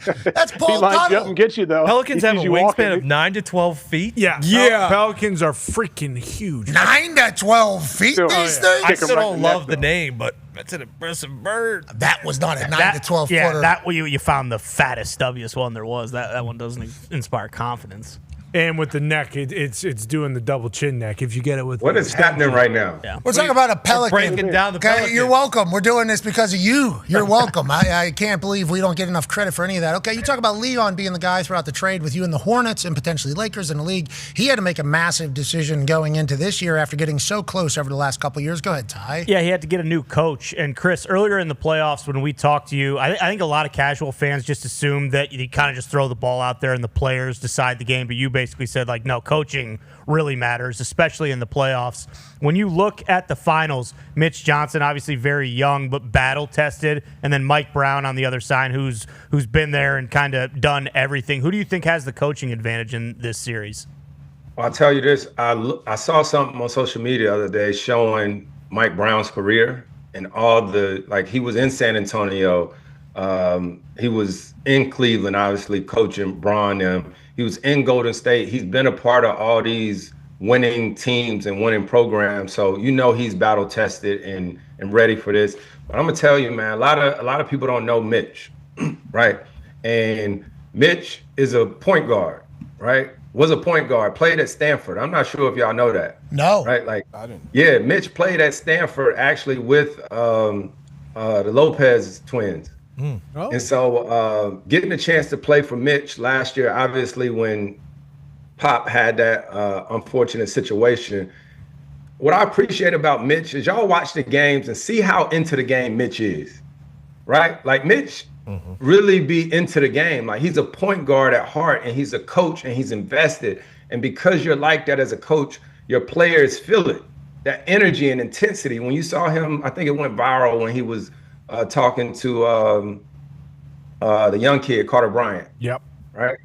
But your players hear that and receive it when they know you're invested. Yeah. If you notice when he talked to Carter Bryant like that, Carter didn't turn and be like, man, get the hell on. Like they hear him and listen to him. And that's because he's in there day in and day out. And he's been in the Spurs program for years. So they trust him. I think I saw him. I mentioned it the other day. Like they were up 8, maybe less than 3 minutes left. And Wemby and the boys were certainly jacked. They showed him. He was also, like you could tell, he was in the moment with them as if he was a player. I like that. We got JJ, right? We got Mazzulla. We got we got a lot of young, seemingly players, ex-players getting into coaching that are having success. Not that non-players can't coach. We're not saying that. But I enjoy anytime players get into the role of the coach, still hold people accountable, still coach their ass off, but also have that little benefit of understanding exactly where everybody's coming from in the situation. This guy could be the next one. We got a nice generation of coaches coming through, it feels like, Chris.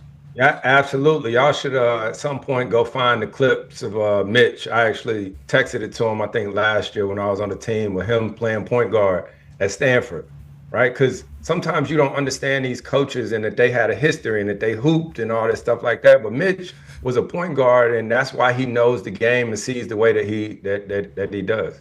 It's like a kid with his parents, or his dad, not getting a chance to see it, and then all of a sudden there's like a reminder, like, hey, this is what it used to be like. Okay, so let's not get it twisted. What'd you say, D-Boy? No, talking about the Pelican, I can't get my my mind off that majestic bird. I got to get Chris's thought on the Pelican versus the Frog that we always back and forth on. What? Actually, this is probably the most important question of the afternoon. Actually, once we get this picture popped up, I got to know your pick. Like, who's coming out of this battle alive? Yeah, especially with what you just did with the entire Pelican chatter. 9 to 12 feet range. Let's talk about it. Never give up. This was on A.J. Hawk's bedroom wall. Yep. And this is something he references a lot. Obviously, it's a pelican trying to eat a frog choking out the pelican. There's a lot of different arguments here because obviously the pelican's not getting any air, but neither's the frog really.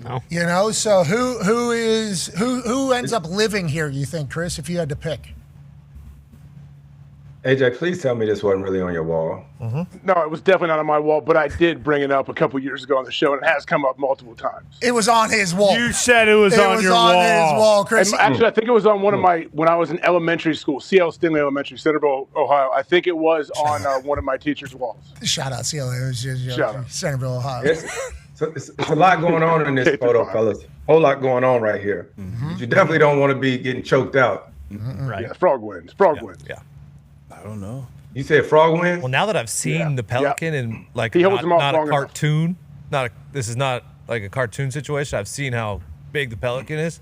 This frog has no chance. That's a baby pelican. That might be a frog baby knows pelican. the neck is very vulnerable of that pelican, though, and he goes right for it. That's because the frog's got a good brain in there, but there's no oxygen getting to the brain of the frog. He can strangle him quick enough. He can strangle him fast enough to where the pelican dies, and the frog he doesn't feel great, but he just makes it. Look at the lungs on that bird.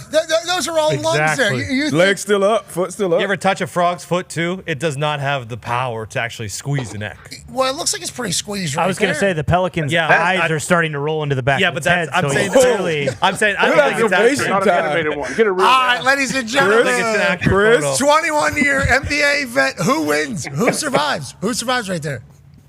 Well, I didn't know frogs had opposable thumbs. Yeah, agreed. Oh, that's a good point. Put their little, I don't think the cartoon's accurate now that we're thinking. We about also it. don't know if the Yeah, frog pull up maybe a real, spit its more tongue accurate out. picture, please. Is that even a pelican? That's all. I not. thought that too.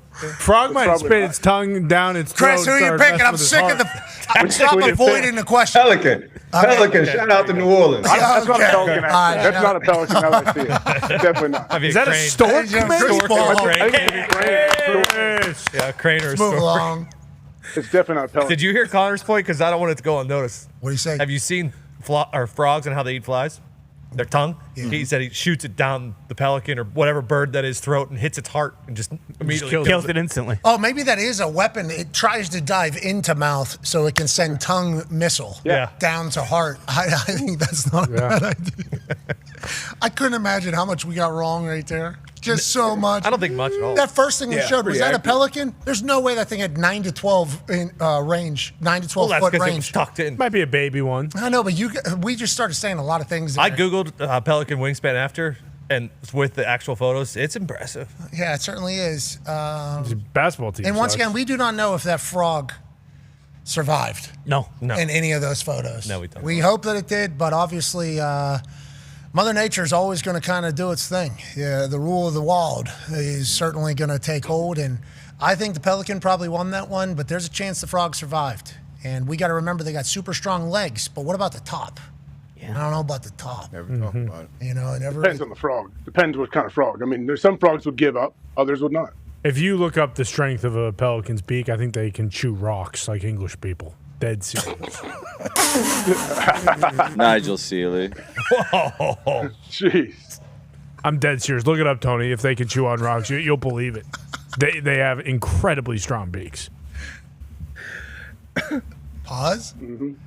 Ladies and gentlemen, tonight, the Stanley Cup Final drops puck in Raleigh, North Carolina, as the Hurricanes host the Vegas Golden Knights. These two teams have combined for the least amount of losses through a playoff series of Stanley Cup Final contestants since 1987. Only 5 losses between the two of this entire playoff run. Joining us now is a man who played 18 years in the NHL, Stanley Cup champion, horse owner, ladies and gentlemen, Big Horno, Eric Johnson.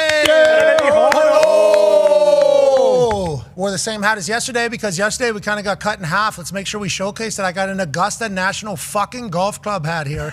Eric, how you doing, brother? Thank you for joining us again. Yeah, I paid the Wi-Fi bill, so we're good to go. Can we go back to the pelican and the beak though? Yeah. Thank you. What's going on here? You tell us. You tell us, bud. That's Who not wins? a pelican. That's a different. That's a stork. Look how red his eyes are. He's almost dead. So this is stork, not a pelican, this particular one here. Okay. So if you would had to pick the stork or the frog here, Eric, there's a lot of questions on whether or not the front arms of the frog are strong, because we do know the back legs of frog, super strong. Right. Like that's kind of a part of the entire thing of a frog. Are the front hands strong enough to choke out a stork while the stork kind of bops it around in its mouth? Frog losing air in there as well. Who do you think kind of walks away here? I have no clue, but how the hell do you get on a tangent like this? I don't get it. It's June 2nd. What are you guys drinking over there in the Thunderdome? No, it's Tuesday, talking June about? 2nd. We're talking Nothing to talk about, Hornell. Horno, we talked about the New Orleans Pelicans being a name that we don't think can win a title. We don't think the name Pelican should ever win a title in a sport. Now, obviously, Chris Paul played for the Hornets like New Orleans. Then we started talking about the Pelican ranking in the bird industry. Yeah. And the Eagle, obviously, reigns supreme. We watch that every single day. I said a swan would actually kind of bury a pelican. I think no questions asked. I think they would do Well, that. Go ahead. If the Anaheim Ducks can win the Stanley Cup, the Pelicans can win an NBA title. Oh, good Fair? point. Whoa. No, Duck. That's Ducks fair. fly together. Yeah, they're Yeah, named after dogs fly Bombay's together. boys and Yeah, gals. listen, when the cows are mooing and the sky is rolling, Yeah. ducks fly together. Flying V, baby. Hell yeah. Bingo. Yeah. Yeah, I thought you forgot about it there for a second. Jeez. Oh, no. Louise. Charlie Conway, baby. Yeah, that's right. He couldn't rotate the stick there for a Don't second. forget about that was Banksy. Banksy. That was Banksy. Yeah, it's Banksy, a hell of cake a- eater. I didn't like the way they turned. I like the way they came together against the Academy, though. When they got Sure. the Yeah, Academy. Eaton Hall. Thanks Yeah, to Russ D2. Tyler. Yeah. I like what they had to do. Wait, I got a story, boys. Okay, you remember the cowboy, Robertson? Yeah, Dwayne Rodeo Robertson. Drive? Yeah. Best puck handler since Gretzky. Yeah. All right, no shit. I'm sitting at the Keeneland Sales Pavilion in Lexington, Kentucky, huge horse auction. And so they have these bid spotters that'll take your bid. And when you raise your hand, if you want to bid on a horse. So I'm looking down, I'm like, I swear that bid spotter is the cowboy from Mighty Ducks. And one of my buddies goes, dude, that is him. He used to be a child actor. He doesn't like when people bring it up. He's now a bid spotter at auction. So I go up to this guy. I'm like, dude, I hate to bother you, but I'm a huge fan. Were you in Mighty Ducks? He goes, yeah, I was. I got a picture with him. And now every time I see him, I go, Mighty frickin' Ducks.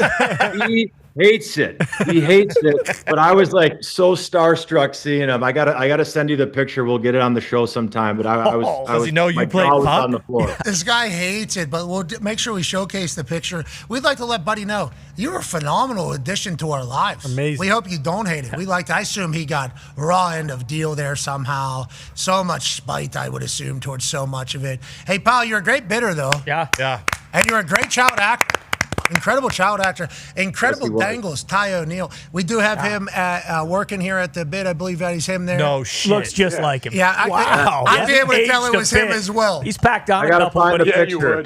I would be able to recognize him immediately. I think you can certainly see how you. Brooks a little bit. Hey, thank you for your contribution to our childhood, That's Ty. right. Thank you. I gotta find a picture. No, let's not do the picture now. We'll do the picture later. Let's talk about tonight, Game 1 of the Stanley Come Cup on. He's about to find do it. it. He's about to find it. He almost has it. He's locked I in. can do both. I can multitask. Yeah, of course you can. Of course you can. Especially if you have Wi-Fi. Golden Knights, wagon. Hurricanes, wagon. What else do we need to think about here? Do we need to think maybe Mitch Marner and Seth Jarvis get at least an assist tonight? Each of them, a point for each. What do you expect tonight out of both these teams? Do we think it's going to be a goal-scoring affair, or is it going to be a bit cagey, you think, here? I think it's going to be tight, and I'm going to go and say that I love Carolina. I've been on their train for a long time. I think it's about time they broke through and got to the final, but I'm taking Vegas in 5 or 6, and I'm going to go out on a limb and say 5, and here's why. I don't think Freddie Anderson has been tested really at all, the Carolina goaltender, throughout this entire playoffs. They played Ottawa, and they played Philly, and they played Montreal, wasn't really tested, hasn't faced a ton of shots. Carter Hart on the flip side faces Utah, tough series, faces Anaheim, tough series, and then they bounce the President Trophy winning Colorado Avalanche. So for me, I think Hart has been tested. Anderson really hasn't. So I'm going to put the edge in goal. That's going to lift the Knights to the Stanley Cup. And then I think Vegas's higher end is higher than Carolina's higher end. Eichel, Theodore, these guys, I just think their level is higher than a Slavin or a Jarvis. Not to say that those guys aren't good players, but I just think Vegas has that higher end to make that extra play. And I want you to watch something tonight when they drop the puck. So Carolina's known to play a man-on-man defense. So typically you'll see the two defensemen really not go above the top of the circles in their own zone. They'll be tight to the net. But Carolina plays man-on-man, so you could see a defenseman all the way out at the blue line defending someone. So if you get beat, that opens up a whole new can of opportunities if you're Vegas. If you get a step on a guy, you're going to have extra space than you would typically for a team that plays a zone that insulates the middle. But Carolina will run all over playing man-on-man. I think Vegas can exploit that and get some chances. So Carolina's not playing a cover 2. They got everybody down in the box. If you're able to break free, you kind of got maybe a breakaway here. Oh, yeah. Now we're in there. Yep. So then that goes so back Vegas to the goalie. will pack the middle. Carolina will run all over and play the man-on-man. Fascinating. That's good live bet potential conversation here. If we think Vegas is able to get a step, a stride, what do you guys say? Yep, a step, a stride, just a step. And I think if they can shake a one-on-one matchup, which they can, they're going to have some opportunities. So I look for a low-scoring 2-1, 3-2 type game tonight for Vegas. Okay. I think they're going to win game 1 on the road. I'll tell you what, I think the Thunderdome is going to want a couple points out of a couple guys, but we will certainly see how that all shapes up. Go ahead, Con Man. Yeah, Horno, we kind of talked about this earlier with Jackie Redmond, but she mentioned how the paths haven't been too difficult, and you kind of just said it right there with Carolina. Is this kind of one of those conversations where they have to revisit the seeding of the entire playoffs because it feels as though some of the best teams end up getting screwed early on? Gumpy's Dallas Stars fan, it feels like every single year the Stars have the hardest path to the Stanley Cup final. Do you think there is a problem with the way everything is seeded, or do you think it's more so like, hey, sometimes the best teams like Vegas end up just steamrolling teams? Same with Carolina. Great question. I think if you polled the players, they would go back to 1 versus 8. They would go back to the old format. But on the flip side, now that I'm in media, I think the current format is good because it draws in so many eyeballs early because you have such great series. Like, you know, you have a Minnesota, Colorado in the second round. Last year, you had Dallas and Colorado in the first round. So you're getting these heavyweight Goliath matchups right out of the gates, which I think is really good for the league. But then at the same time, you're looking at these conference finals that just happened, sweep, 5 games. Yep. Now, I'm not saying they weren't closer than the scores indicated because Vegas had to win by a goal and pull their goalie every game against Colorado. But does the product maybe get a little diluted later on as you go because of how tough the first and second rounds are? I think yes.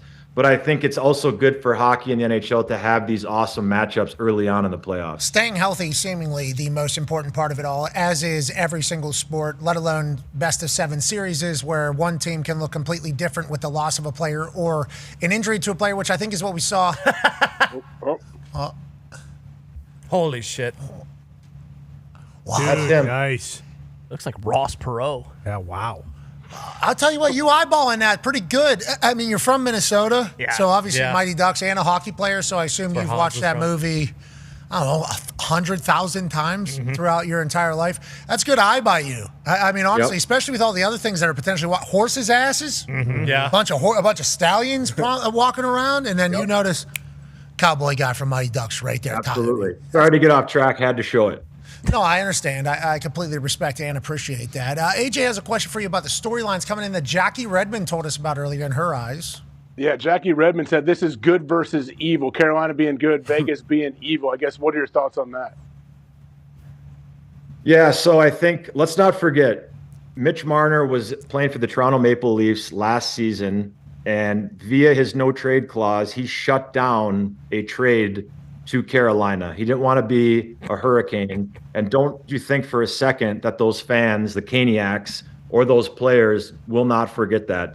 Marner is going to hear the boos tonight right out of the gates. And don't think as a player that you don't forget that either. Like, they're going to be giving him some extra shots. They're going to play him hard. If you spurn a team and you use your no trade clause to not go somewhere, players remember that. And the guys like playing in Carolina. And so they're going to be giving it to Marner a little bit. Don't forget about that. And then, I do agree with Jackie. I think it is kind of, what Vegas has done, not allowing their former coach, Bruce Cassidy, to talk to other teams right now. How they didn't talk to the media after they beat Anaheim and just tried it out. So there's some bad blood right now going against Vegas. So I could definitely see the good versus evil, but I'm taking evil in this series, and I think they're going to win the Stanley Cup. I like that you said that, and I appreciate that you're on their side because minus 155 or something like that, teams that have been that big of favorites have gone 8-0 in game one of the Stanley Cup final. You going against that, maybe you could change it. Horno, though, has had a little bit of a seeing eye for what the future could hold. We'll be back tomorrow reacting to game one of the Stanley Cup final. That's Horno. That's AJ. I'm Pat McAfee. You are the best. Be a friend, tell a friend something nice. It might change their life. Goodbye. All right, Horno, we're still live. Oh, I'm still here. Yeah. Yeah, there you go, Horno. See, big thumbs up. I almost shut the laptop. I'm back. I'm happy you didn't do that. Quick hands, though. Quick hands. Obviously, you got dangles. We got a couple more questions for you, if that's okay. Go ahead, Ty. Yeah, Horno, you mentioned Mitch Marner maybe really hearing it from the fans tonight.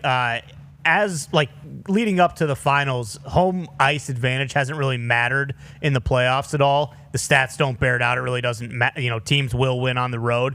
Do you think it matters more in the Cup finals, or is it kind of the same thing? Like, both of these teams have been so battle-tested leading up to this point that doesn't really mean shit. Good question. I think it's circumstantial. I don't think it's going to phase Vegas at all. They've been through the gauntlet. They've won a Stanley Cup. A good chunk of their roster has been there, done that. They've played in the Olympics. They've played in these high-pressure situations. So I don't think going into the Lions' den, which is Carolina's building, I don't think they're going to be fazed by it. That's maybe the toughest building to play in the NHL. It's loud. They're right on top of you. Carolina plays a style that just feels like you're, walking through quicksand. So I don't think it's going to affect Vegas. I think they're savvy and veteran enough, and they've been through it, and they know how to win. And they're really clicking on all cylinders at the right time. Like they're just a team that, even when things look like they might not be going well, they just find a way to take a deep breath and get themselves back into it. And then let's not forget how loud T-Mobile is in Vegas. As a player, you sit on that bench, like your ass just vibrates the whole time because they crank the music in. Like you get a little tickled down there, and you just feel how loud it is because they crank the bass, and you just feel everything down there. So these might be the two loudest buildings in the NHL. I don't know if home ice is going to matter that much in this series, just based on how good both of these teams are and how veteran and savvy they are. You guys are pumping in music in there? Absolutely not. It's Is Vegas, pumping baby. in sound? This is show business. This is show business. Not the capital of RCA world. Dome. That was debunked. No, it was proven, factual. No, it was debunked. Deflategate was debunked. No, the piping and noise was debunked in Indianapolis. I was never in Indianapolis. I would never, obviously. Of course not. Hey, I like humans. They're taking the humans' jobs, That's piping right. in and sound Yes, like they that. are. But he basically said you guys are piping in sound. No, absolutely. I mean, it's Vegas. What do we? This ain't fucking Carolina. Okay, this is Vegas. We got people there who want to see a show, and I think a lot of fans as well in Vegas are pissed off because they also sound the siren, and it's like we're talking about them cranking the big horn, deal. sounding the siren in Who these teams Carolina. pick? Had you ever done it? I have. It's funny you mentioned that. I have done that before. How do you think you did? Well, gosh, I can't think of what his WWE name is, but the gentleman who does it, Mark something, great guy, love the guy. He said, "Holy shit, no one's ever fucking moved that thing before." I damn near ripped the siren off its little podium. So I think I did pretty good, and not for nothing. The Golden Knights also defeated the Edmonton Oilers that night. The Golden Knights gave you a full Make-A-Wish evening They where did. you cranked the siren. They did. You Started the cheer. Yeah, you hit the sword. Yeah, nailed it. Don't really remember that much. You're on the Zamboni. Yeah, buckled in, rode the Zambone for about 20 minutes. You almost got to fell be in the asleep. high-five line after Yep. the game. Yeah. You got to go in the change room. They really gave you all that stuff. They did. That was really they good. They did. And I was a good luck charm, because they were having a tough time with Edmonton, and they fucking put belt to ass that night that we were in the Fortress. And the Golden Knight won his joust at the beginning of the game. He did. It was tough. Tell me a little bit more about Carolina here. You say hardest barn in there because they're sitting on top of you. Is it always been like that? Feels like we've been talking about the Raging Caniacs for a long time. Has it been since they've gotten good here? Like, what is your kind of thoughts on the state of hockey, I guess, moving into North Carolina? Because Florida took it there for a while. Now North Carolina, obviously not like a traditional hockey place, but it feels like their fans love it. Has it always been like that down there? Can you explain a little bit more about why you think it's connecting in that state and that place?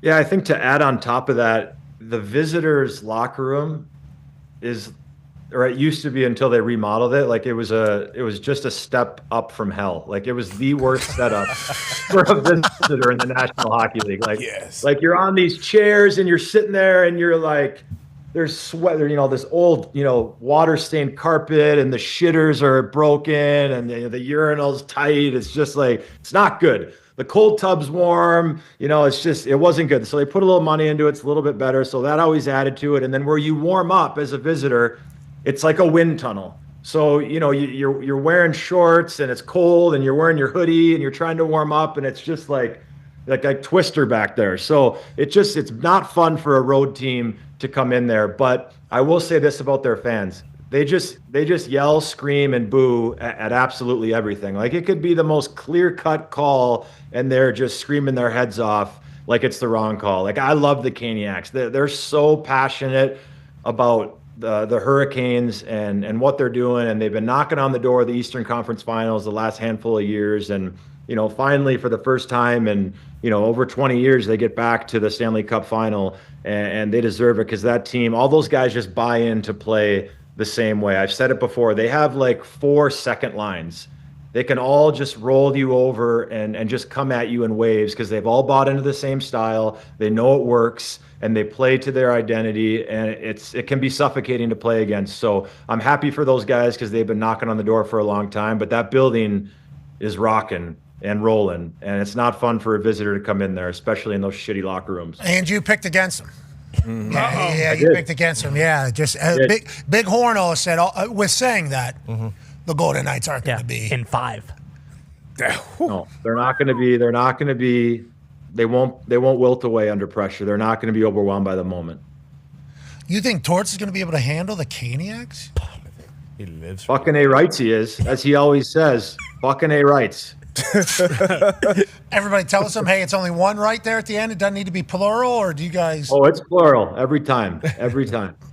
Okay, let's talk about tonight and Coach Torts. Go ahead. Yeah, and guys that can handle the moment. I don't have a dog in the fight. I just want to see some ethical puck tonight. Sure. You've been seeing the puck. Can you give me a goal scorer for the night? Maybe from either squad or maybe both squads. Who do you see putting that puck in the net?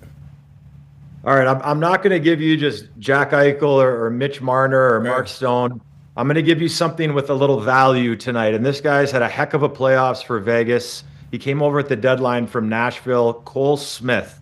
Okay. So he's a fourth-line guy, but he's played really, really well. I think he's just been one of those guys that's been hanging around the net. You might even have to keep scrolling down. He's way down there. Yeah, let's keep going here. Let's keep going. Okay. He's got to keep. Sure There he is. Arnold? Cole Smith. Boom. 11 to what is that? 11 to 1? I don't have my 50. contact here. 50 to 1. 50 to 1. Put a little sauce on Cole Even Smith, play? the guy from the Iron Range in Minnesota. And then Bias, bias, but I guess we got to. I mean, if you're just going to start calling out 50 to 1, it's good value. Yeah, okay. And then let's do for Carolina. Let's do Jordan Stahl, their captain. Okay, and Stalzy. He should be floating around 10 to 1. That's for his first goal. Cole Smith to be first goal scorer. 50 to 1 is first goal scorer. 11 plus 1100 is the anytime goal scorer. But let's just go anytime for both of those. I don't want to give you the Eichel. And What's Stamkos Stalzy for there. any time? What's Stalzy? He's plus 475. He's done it before. Is he the only one on the? He scored the opening goal for the Pens many times in this situation. Stahl? Yeah. Good lad. When they had Sid and Gino and Stalzy running the centerman. Yep. Good luck. 2009 Cup champ in Pittsburgh. Yeah. Yeah. Say that again, Against brother. who was it against? Oh, Who cares? Who did they take from us? They took someone who was very, very fast. And then he went to Chicago. He's very, very fast. Who was very, very And then he won fast. 3 cups in Chicago. Well, Saad. Is it Saad? Huh? Saad's a Pittsburgh native. Brandon Saad? What did he? Or is that who you're talking What was that guy's Marion name? Hossa. Marion Hoss. He was very good. Big Hoss, man. He was a hired gun out there. Yeah, he was. He was a hired gun out there, and he was good. We appreciated him. EJ, we appreciate you, brother. Do you mind if you ride with us this evening, though? Would you like to do that? This is going to be our first promoted bet on the DraftKings Sportsbook platform. Would you like to take it with us? Absolutely. I'm all in. If you're 21 plus, okay. Take the under and those two guys anytime goal. No. Okay. That's the Hornell. That's the Hornell. Okay, That's big Hornell. Okay. Go under? No. Okay. We will. Listen, if you would have answered your fucking phone earlier too, this might have, we might have been able to get this done a little bit earlier and maybe had a little better one. I already don't love what's happening here. No. He's gonna love it. He's gonna love the bet. I don't love what's happening. He's gonna love it. Is he? Yes. Hey, I've been wrong before. I'll be wrong again. No, don't be. That's It's not my 2 cents. enough. We can all be right. Let's just act like you are. I'm out. No, you gotta No. Hornell, come back, Hornell. You gotta see our bet first. Okay, this is our first promoted bet on DraftKings Sportsbook. We joined them yesterday. Yeah. Okay, so this is the first one. Stanley Cup Final, Game 1. If you're 21 plus, we'd love for you to join us as we will be doing a team ride here in the Thunderdome. Do not bet a ridiculous amount of money. This is just to make the game better tonight as we ride into tomorrow. Mitch Marner will garner at least 1 point. Okay. Seth Jarvie will also have at least 1 point. Those two Oh, combined. you guys really went out on a limb there. Jeez. Look at You're trying to win. We're trying to get the crowd Look at the odds, Hornell. Points on the board. Shut the fuck up, It's our Hornell. first time, Hornell. It Cole sounds like he likes it. Smith, And on Sounds that like note, he likes it. listen, you're saying going out on a limb, plus 175 is what it was boosted to. Great Okay, value. you bet $10, you get $17.50 off of that. When you bet 100, it's 175. It was originally plus 110, 16, 15, You can add 120. guac to your burrito. That's what you're doing. You can add guac to your burrito. That's what you want to win. Yeah. Okay. So you like it. Okay. It sounds like you like what we're doing here. For plus 175, these are great odds, Horno. Well, Horno's out here betting Ty O'Neal to be the first goal scorer tonight. What do you expect? I mean, Jesus Christ. He might, by the way. He might. That's Hopalong Gretzky. That's what they called him. He was the original Always Hockey. Yeah. That Always Hockey guy. Yep. He watched Funny Day. Now, Ty O'Neal's embarrassed by it all. Yeah, you're right. That is who Horno's calling. He's going, Minnesota boy, out of here.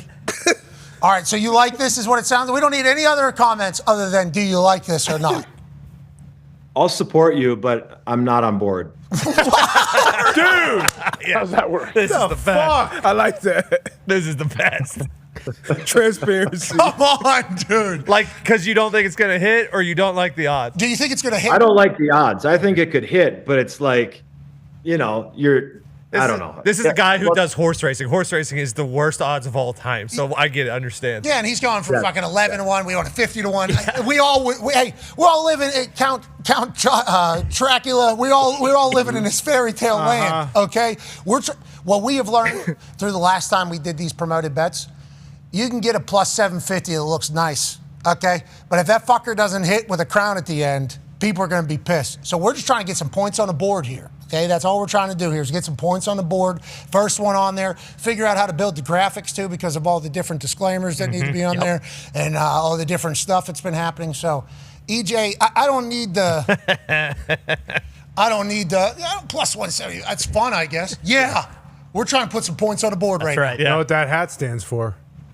Asshole, not good coach. Ladies and gentlemen, that's Big Horno. Thank you, Horno. That might be it. Not good coach. I think I was trying to figure out the whole time. That's it.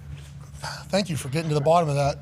I'll support you, but I'm not with you. Yeah. What a But I lad. disagree pretty much. Love that. Big Horno is a lad. Yeah, he is a lad. Good thing he didn't pick up that call because the parlay would have been plus 20,000. Yeah, you're right. And this guy doesn't know. He's still sitting here. Hey, Horno, you don't know what it's like to put out a fucking plus. Here, I'm not leaving.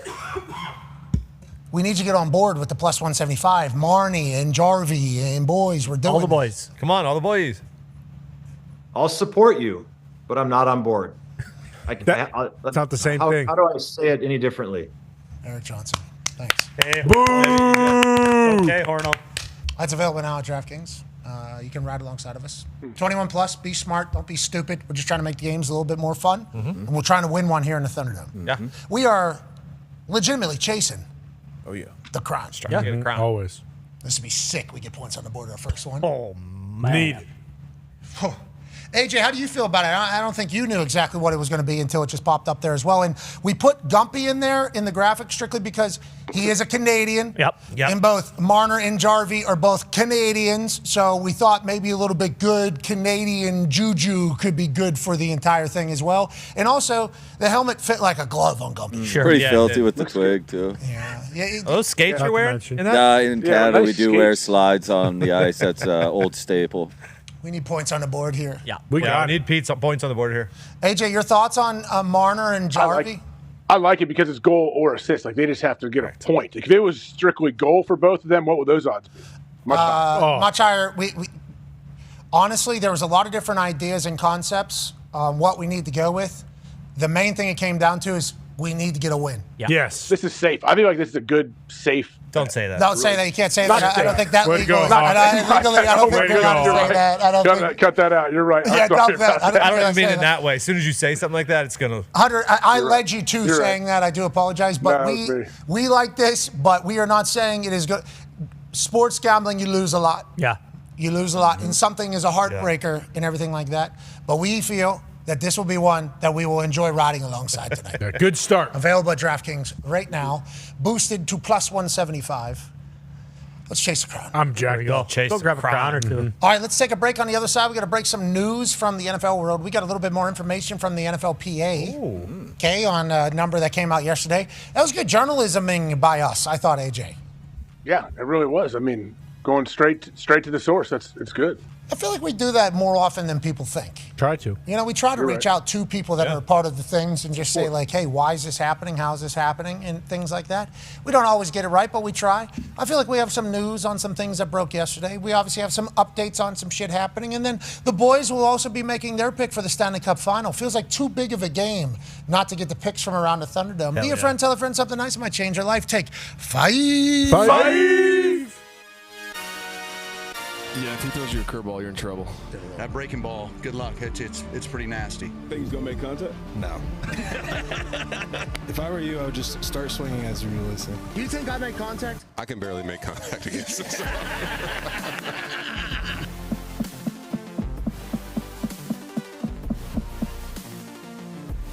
If I hit a bingo, 25 grand.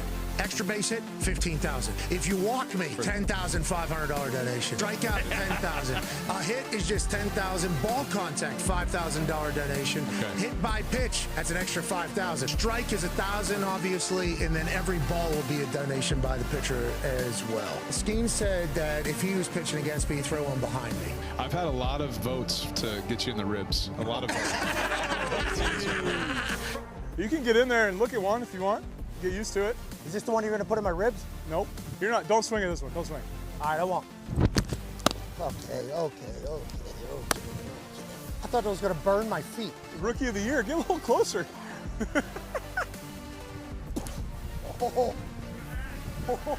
Just got a cramp in my left chest. All right, no balls, no strikes. Yeah, okay.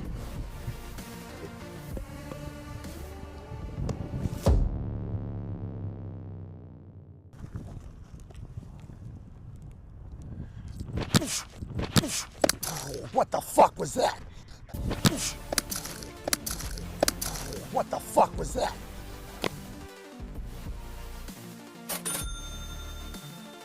I like that you let it go, though. Yeah, first one. Yeah, I like it.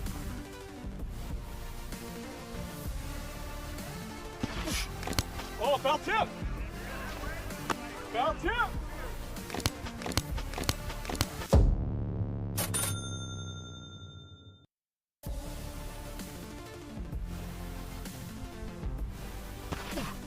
Oh, where'd you go? Pat, where'd you go?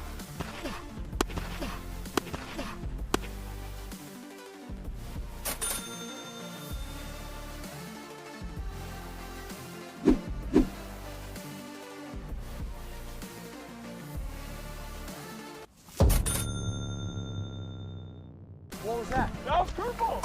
That was a strike. That was right there. Hey, thank you for your donation. Kershaw's challenge is forever grateful. So what was that? You just threw fast? Fast, curve. Oh, where'd you go? And what else do you have? I have a slider. Fuck. This is guy number 2. How about number 2? Yeah, I got a different attitude, this guy. Okay. I don't like what you're doing with the strikes, though.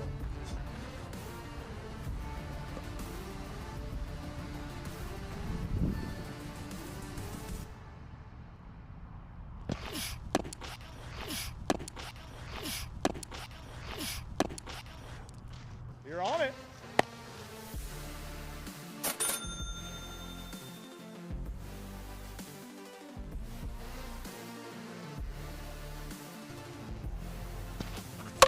Oh, foul ball!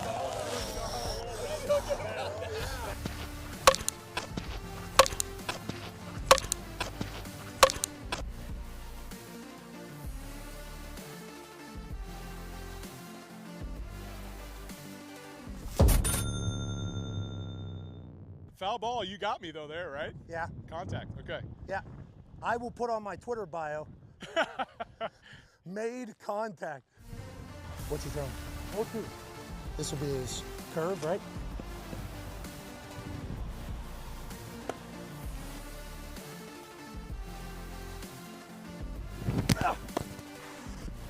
That's all I got right there. Yeah, I saw it.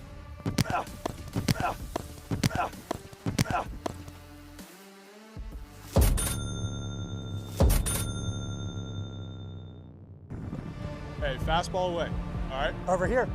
Maybe. I mean, you never know, but I'm going to try. Fastball away.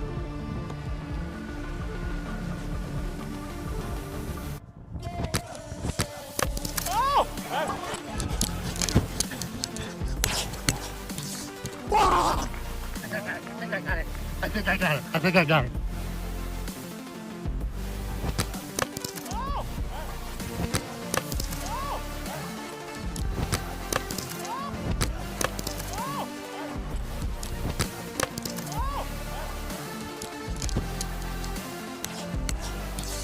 That was legit. Did that hurt? Yeah. God damn it. Thank you, dude. We'll count that as a single. Infield single.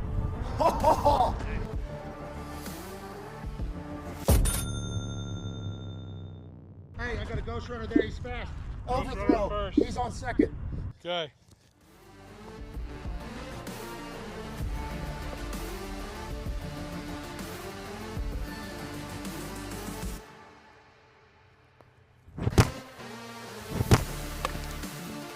I got it!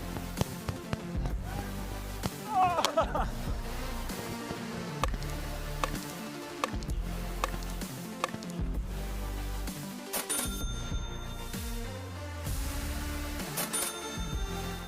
Hey, good work, dude. That was awesome. I knew the curve was coming right there. You did? Yeah. How'd you know? Just because I thought because I made contact. Oh, yeah. You read You're my like, mind. all right, let's fucking make him eat Yeah, one. Yeah. you got it. You told me fastball away. Yeah, I cut in a little. You got jammed, but contact. Like I was aiming away through a two-seamer, and it's supposed to kind of run, but it kind of ran the other way. I didn't think about the punch-out pitch. Like I was sitting there. Yeah. I'm like, he's up 0-2. You're definitely gonna hit me with something. Oh, where'd you go? Good catch. We got you there. I think I got on base. That's an infield single. You know it. You had enough of those. Did you see his face? He said, I don't know. I don't know about That's that. real, he said. Mookie's a good shortstop, from what I remember. I'll give you one hit. Give you one hit, one foul ball, and then I did catch. Does that count? Does that Yeah, count your foul ball? the catch definitely counts as a Okay. twofer there. Okay, there's a few swing and misses. A lot of swing and misses. So yeah, you just let me know. We appreciate you Yeah, being a great thank American. you, man. Good luck. Thank you.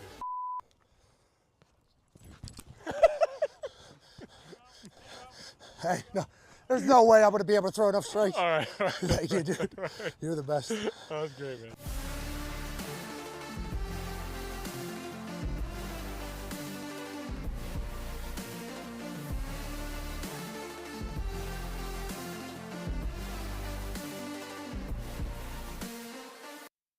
Is my guy here named? Ben Guyman, What is your major? psychology. Okay, you're a psychology major. You're a deep thinker, is that right? Yes, sir. Okay, is that going to help or hurt you today, you think? Maybe hurt a little. Okay, well, I want to let you know, psychology-wise, you should know that there is a radiant energy of positivity right to your left. Jelly Roll will be here helping out.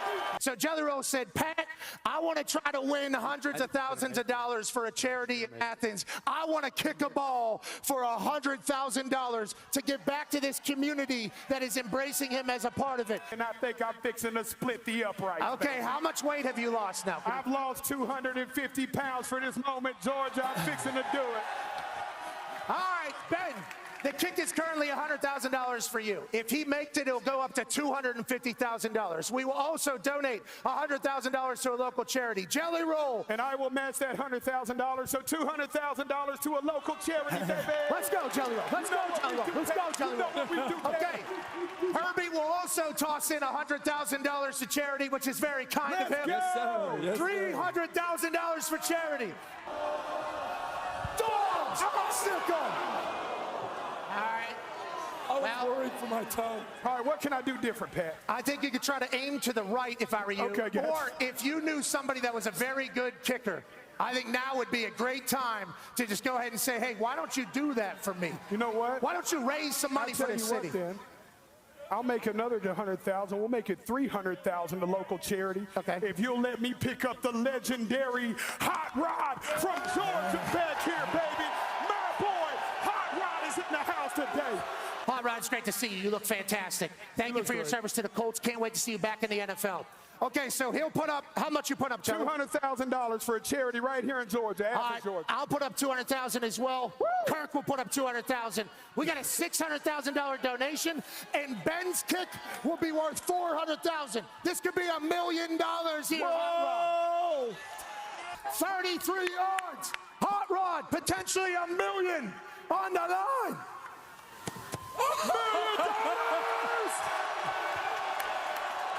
Let's go, baby! Let's go, baby! Still got it. Still got it. Thank you, Hot Rod. This is very expensive. Bang! Bang! Bang! Bang! Oh! Back to you, Luis! Back to you, Luis!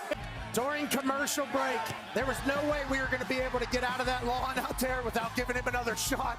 $100,000, he knocks it through. Pump for Ben. Thankful for Hot Rod. Hey, Why? let's go!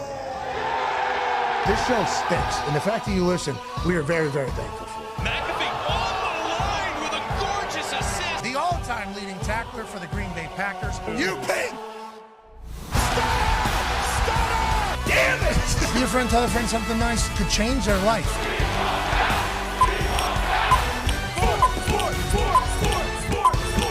Hello, beautiful people, and welcome back to our humble abode, the Thunderdome, on the Stanley Cup Final.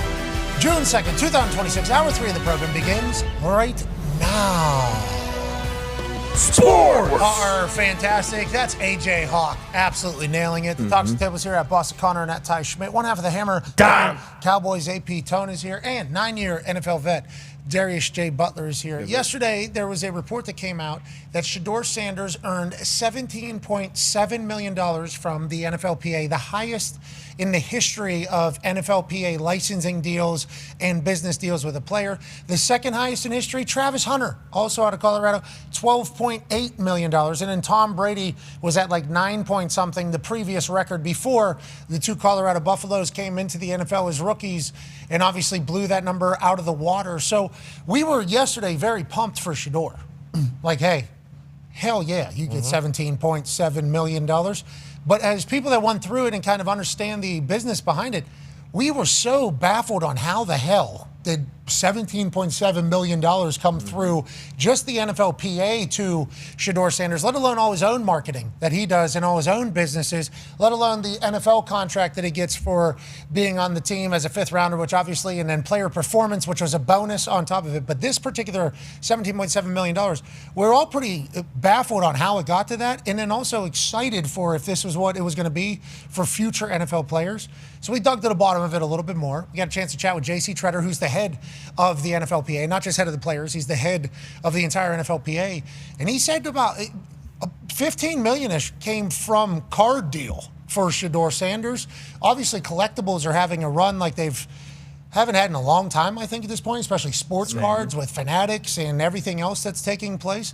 So I believe the sports cards deal for Shedeur Sanders was a massive piece. Not just $9 million is what I think was initially reported. I think it was even bigger than that. So we could assume that Travis Hunter was also in the same boat of that case. And it's like, that's how much getting rookie stuff or signed stuff or autograph stuff means to these businesses that are projecting sports cards, I guess, to be on forever and for the future to be even bigger.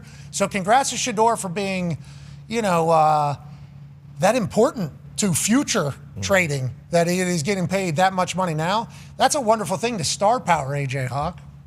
Yeah, it goes to tell you like how I guess the impact he has and the impact he and Travis Hunter both. But yeah, the fact that Panini gets him this gigantic guarantee for the trading cards, it makes sense because your rookie card is going to be your most valuable card, right? So they want to make sure they get a lock on all of that. Now, is that just a one-year situation he signed with that?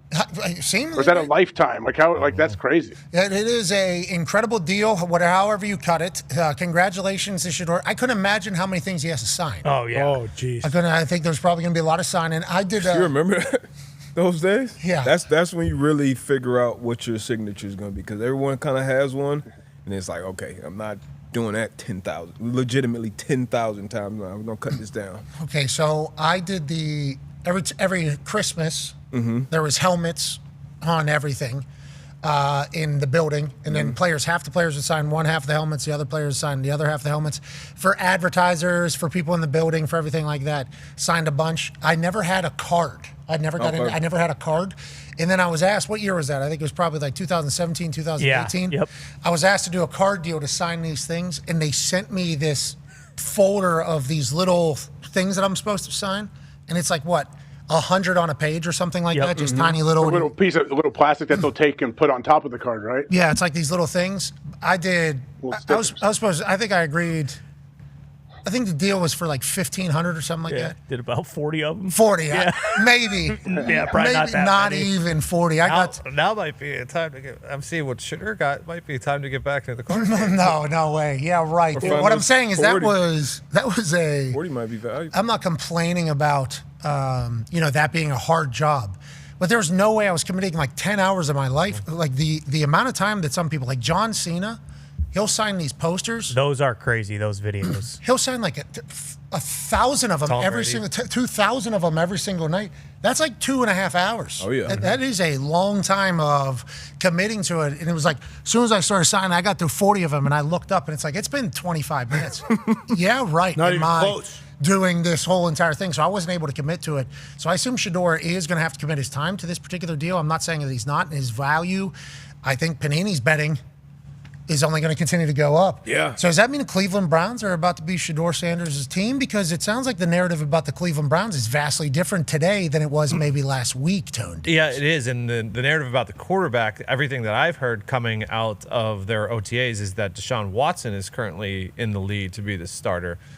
So I don't know how that's going to go. But then there's people saying they're mailing it in for the next Yeah. draft because they pick Oh, up that and they definitely, start yeah. bundling. That the ain't picks. happening. Not with that head coach. What do you mean? It's a mastermind if I've ever seen one. The Monken Maniacs are going to be going. I think they might realize even if they don't mail it in that they're probably still going to have a high draft pick. Okay, but they have multiple picks now because they obviously picked up Oh, another yeah. one. They can bundle these things yeah. and make a big time play. But the narrative on the internet that I started seeing is this is next year they're getting a new quarterback. Yeah. So that means that Deshaun not going to work. That means Shedeur not going to work. That means Dylan Gabriel not going to work. That's what everybody is kind of predicting on the internet at this exact moment. I mean, assuming, of course, because of what we've seen recently from Deshaun Watson, and a lot of people still aren't high on Shedeur, so you haven't seen him come in and be a starter and win games. So yeah, I can see that being the assumption, but we all know, you got to play the game. You got to get out there and play the game, and they're putting together, I think, a better football team than they've had. And of course, in my opinion, Deshaun Watson is going to have the lead. He's going to be QB1 coming into camp because he's the guy that you owe the most money to, so that you want to see the return on your investment. And it's never a bad thing to have a good backup or a guy who's ready to go in there and play if something does happen, whether on the field or off the field, that can keep Deshaun or anybody else from getting there and playing. So, Dylan Gabriel's still there too. Who knows what he can do in this camp if he can ever get on the field for the Browns again. But, talent-wise, I think you got at least two quarterbacks who have shown that they can play at some level in the NFL. So I'm not completely – everybody comes to us and say, yeah, we're punting next year. And we thought this year's draft was going to be a great quarterback draft, coming into last college football season. So who knows what's going to happen going forward. But, the Cleveland Browns, they've been the Cleveland Browns, so expectations are what they are. A lot of the same guys for next year's draft are making it the big-time draft that this year's draft was potentially supposed to be. AJ, you were from the very beginning going, Deshaun Watson's going to be the starter for the Cleveland Browns. Now it feels like that is becoming inevitable. Let's say he has little success. Let's say they lose some games. So then Monken goes to Shedeur? Yep. We don't know that, right? Do we know if Shedeur's above Dylan Gabriel? Do we know if that's Yeah, we know that. As far as the ESPN Cleveland that puts out the tracker every day from practice, Watson got majority of the reps, not majority, about 50%, and then Sanders was right below him, and Dylan Gabriel got a significant amount less. Okay, so there we go. So it's either Deshaun or Shedeur, and maybe they win the Super Bowl. There's a chance. Sure. There's a chance. Maybe they win the Super Bowl. There are odds on them. Maybe Verse goes there. Maybe Verse goes there, does the entire thing, and he returns to Ohio, and the Cleveland Browns have a master plan. Deshaun Watson plays like MVP. Shedeur comes in, wins 3-4 games throughout the season. Mm-hmm. Cleveland Browns are Super Bowl champions. Had defensive rookie year last year. Yep. Mason Graham, top 5 pick. Yep. Interior. They had a great tight draft end. First. Broke They the can surprise record some people, for man. Harold Fannin. Judkins. And you don't want to go play in the dog pound. I mean, the No. weather's going to be ass. No. The fans are going to be loud. And I mean, who knows what Monken's got up his sleeve now that he's a head coach. We haven't seen head coach Monken. He's got those big sleeves. Exactly. And he always wants Shedeur. We've only seen what he could do with Lamar and Derrick Henry. Who knows what he could do with these guys? It's a good point. That wasn't called for. What are you talking about? Okay. Monken's at the wheel, all right? I'm saying, like, Tony might be a little bit worried. That might be why he said that. The Browns, yeah. He might be scared of Monk. I do think Tony is looking his future in the face when it comes to his team, and he knows, like, oh my gosh, the Browns are ahead of us. What? You think so? Timing wise, the Browns are ahead of us. We better win this year, or else next year we might be the Cleveland Browns. No, I think I am intrigued to see how the conversation goes 1 year from now about the Pittsburgh Steelers. You know, because if they don't win a Super Bowl, the whole convo is going to be inevitably we wasted another year here trying to rebuild for the future. But if they win the Super Bowl, we're the smartest program. We set up Will Howard perfectly winning the Super Bowl. There's so many different outcomes that can happen. Coach McCarthy obviously being in the middle of it, but the AFC North is so brand new. Yeah. Honestly, what used to be, will it still? We don't know. Genuinely. The last time they drafted a quarterback in the first round, he just went 15-1 and is a first ballot Hall of Famer. So I thought Kenny Pickett did that? No, that didn't happen. Oh. No, it did, though. No, it didn't. He was Pittsburgh Steelers. He's from the Pittsburgh Panthers. First round pick. He won the ACC championship. That was the previous GM, and he sabotaged it. Whoa. Who's that? Big word. I don't want to put his name out there, but you dressed up like him for Halloween. Sorry. No. That was the offensive coordinator. Now you're talking about. I thought you weren't him. You act like you were. That wasn't Omar. That wasn't Omar. Oh, okay. Because you're in on Omar. Yeah. The con artist? Yeah. You're in on Mike McCarthy. Yeah, big time. You're in on that building being designed to perfect. You're in on Bill Cowher walking back in there and holding the team meeting, even hitting the wall, separating the offense and the defense. Get all the weight equipment now. You're in on Aaron Rodgers. Bingo. You're all the way in on Aaron Rodgers. All 53 of them. What's that? Everyone on game day that dresses, 48, whatever it is, 53, the active. I'm in on everybody. I was going to say, you guys got 53 Aaron Rodgers. Holy that shit. Would be too many Aaron Rodgers. What? Some say one's too many. What does that mean? Who's some? Who says that? Who's some? Who says that? A lot of people, not me. No, you're in. Yes. Why don't you sign that line, your family? Just like he said. Bingo. Thank you. Not all of Pittsburgh felt that way, I found out. What? Yeah, because I said now Pittsburgh Gainsers are excited for Aaron to go win them a Super Bowl, and I got a bunch of people saying, don't fucking speak for us. Okay? Don't. I think that's past. I understand what you're saying, but fucking that is not how I feel. My family doesn't feel that way either. Just want to let you know that. It's like, Jesus That was the vibe I got when I was there, but yeah, time heals all wounds. Yeah, but that was wins will heal all things. That's right. He just does a couple of these. Michael Pittman Jr. Doing his thing. They're going to be in a good spot. Hell yeah. Bernard. Jeremy. Yeah. DK pulling another fan's hair. Yeah. After a touchdown, of course. Yeah, a Yinzer fan who's asking for it. He was exonerated. He was exonerated. Brand new footage of a brand new connection. Is this the new 1-2? That's number one in the league. Drake May to A.J. Brown, back shoulder, one-hand grab perfection. You know, the conversation about Drake May being a young quarterback is certainly real. He's only going to get smarter. But if he gets more accurate and becomes a better passer of the ball with whatever fundamental foundational stuff that everybody said he needed to work on as he got drafted in the NFL, he's got to work on his base. He's got to work on his feet. It'll make him a better throw, make him a more accurate throw. Then he had like the third most accurate season in the history of the NFL. So this guy's an incredible athlete. I think he's a hooper by trade, so I think he has touch. I think he loves the deep ball. I think he enjoys the thought of letting his guy go get it, which is a good thing.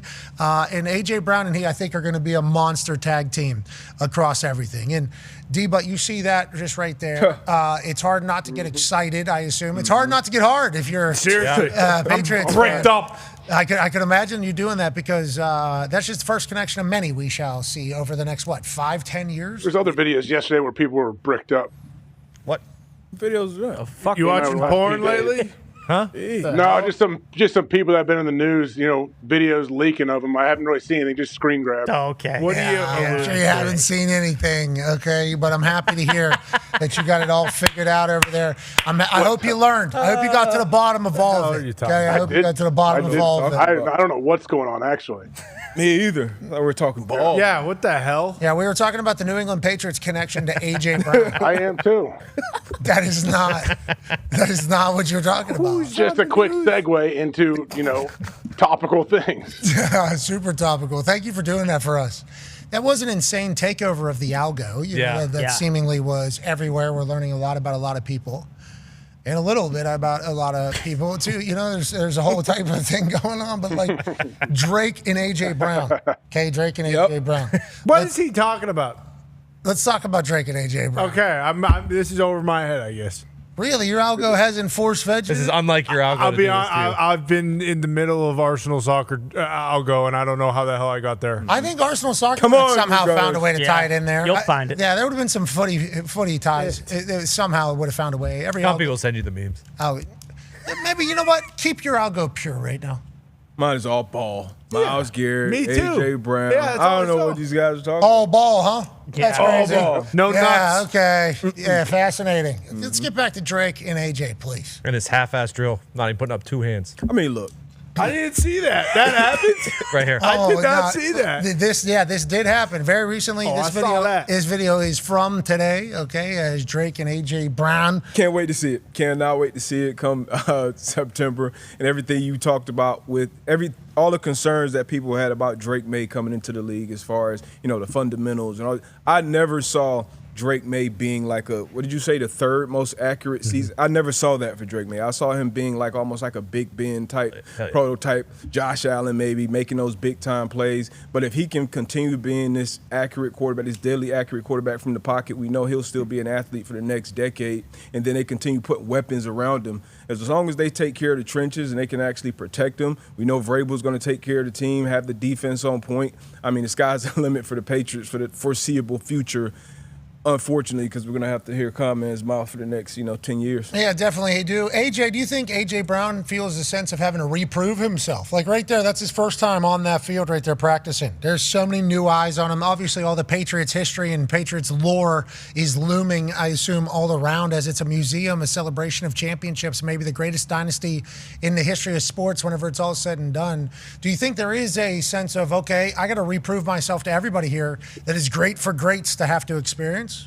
Yeah, I'm sure there is. And I think it's great for him to get like a change of scenery in a new place. You have to go around, figure out where your meeting rooms are, where everything is. And also like how the team views a guy like AJ Brown. Like a lot of these guys, like, man, I remember watching, like I've been watching this guy on TV for years. He's unbelievable to see him in person. Like when Green Bay, we brought in Julius Peppers late in my career, similar situation. We get on the practice field, even in the weight room, even in the locker room, like he is just such an absolute freak and brought so much to the team. Like, that's like an AJ Brown type signing. And then wasn't Dano on here talking about beating man coverage? Like, good luck here stopping this back shoulder high ball where only AJ can catch it. And, oh, by the way, he can double move you and go deep. Yeah, against man, he's the best in the league. And everything that Dano was saying is all the Patriots really need is somebody that can beat men. Yeah. So if they find somebody that can do that, they're in a great spot. The A.J. Brown trade to the Patriots becomes official. Con man, you're getting your first glimpse at what could be the future. Let's talk about the future, though, that could be in Los Angeles. This Myles Garrett thing is bananas. Mm-hmm. I think we did it justice today, kind of talking about it. We all have kind of fallen on the side of the Rams did good here. Yeah. Right? Like everybody. Yeah. Everybody on earth has kind of come to the same conclusion. Yeah, frick them picks. Literally, even the league. It's like, hey, yeah, look what we did. We had a team do it. We were talking about Chris Paul's trade from New Orleans to the Lakers being kind of cut off, not kind of, definitely cut off by the league saying, nope, we can't have it. Now we got the league saying like, hey, we like what just happened here. Myles Garrett goes to Los Angeles. He's going to get celebrated like a motherfucker over there. Yeah. He's going to be so good for them. Australia week 1, prime time. Oh, my God. Bro, the game. Bro, the game, Tony. I love what's happening here. Why didn't the Colts do this? Well, they don't have any. They did their big move. Oh, yeah. Well, actually, remember? It was bigger. They had to give up 2 firsts for Sauce. They could have given up just 1 for Miles. Yeah, A.D. Mitchell.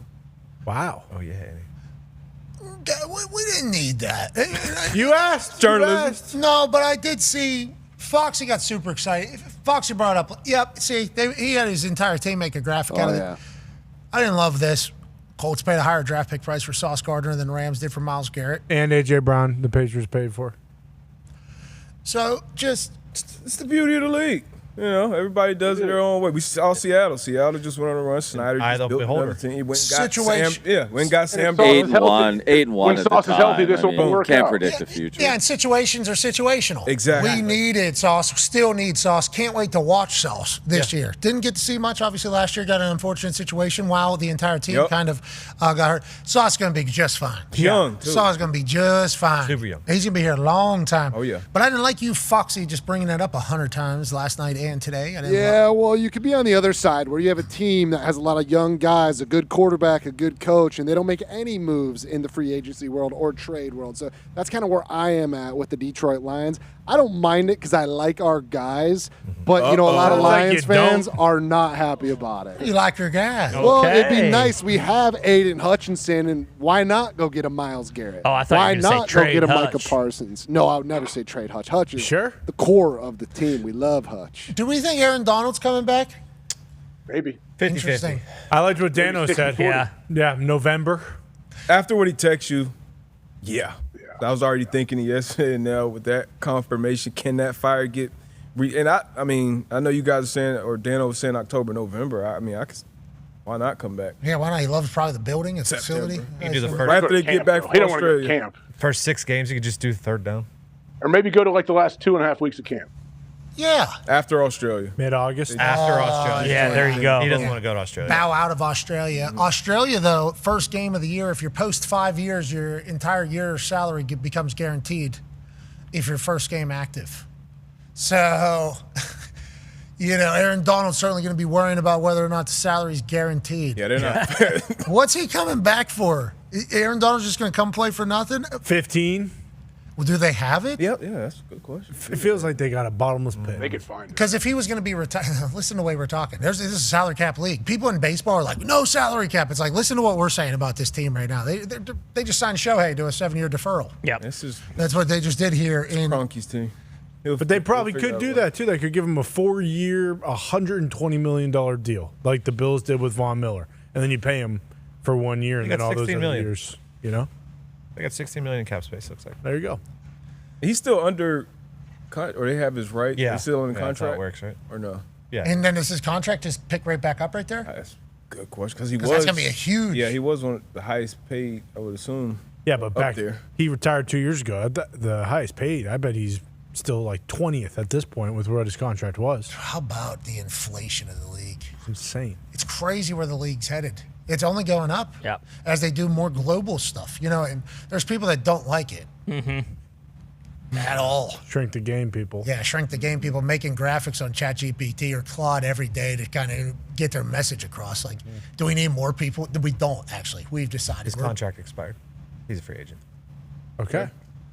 So maybe he goes to Maybe the New Colts. England. Yeah, the Colts. Come to the Colts. Holy fuck. He's one of those Steve But why Ballmer would he dudes. come out of retirement to come to the Colts if He the wouldn't. Myles Garrett thing was the thing? Love of the game. He wouldn't. The thought of him in the middle, though, and then Myles chasing wherever he's coming from. I mean, that's what you need, I guess, in a modern NFL. But how do you stop that with an offense that has You Stafford? don't. Yeah, that's where the commish does have to step in. Like, no. You are retired. You can't. You are actually, we have one rule for you, and it's you're not allowed to play with Myles Garrett. Now, granted, would Aaron Donald feel as if he's going back on everything? Because whenever he retired, he was like, nah, I want to retire. I like where it ended. I think he was happy with his entire story. I think he was proud of everything he did. I think that these are all the messages because everybody was like, hey, you still got.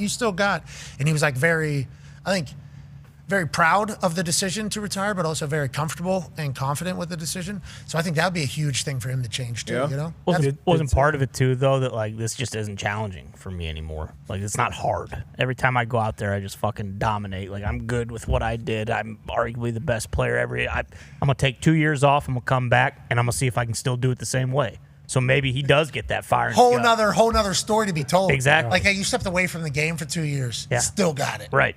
Remember, because they talk about Jordan like that, right? Like stepped Mm-hmm. away, then he came back and won the entire thing. Hey, Aaron, that could be your story there too. Mm-hmm. And it would be too. He's not going back unless he can kill. Yeah. He's not going to go Imagine back. him and fucking 3 technique and fucking Myles Garrett behind him. Doing the hoop and shit. Oh my God. It's not allowed. How about Aaron doing this? What if he was just standing on the line of scrimmage like this while All of them are me being. fucking Give them both a step. Wow, Better Myles- line them both up in the A gap.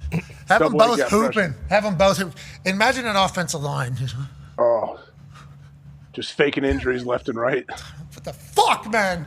We got the Avengers over here. It's crazy. They're fucking crossing me up before I snap it. Imagine somebody tries to steal the ball. As they're hooping. Center, A.Q. Shipley. Seahawks are still the champs, too. They're in their damn division. Yeah. Oh, and we're talking like this. Exactly. Seahawks fans are not going to be thrilled. I saw a stat yesterday that the Cardinals have worse odds to win the division than I think like 12 teams do to win the Super Bowl.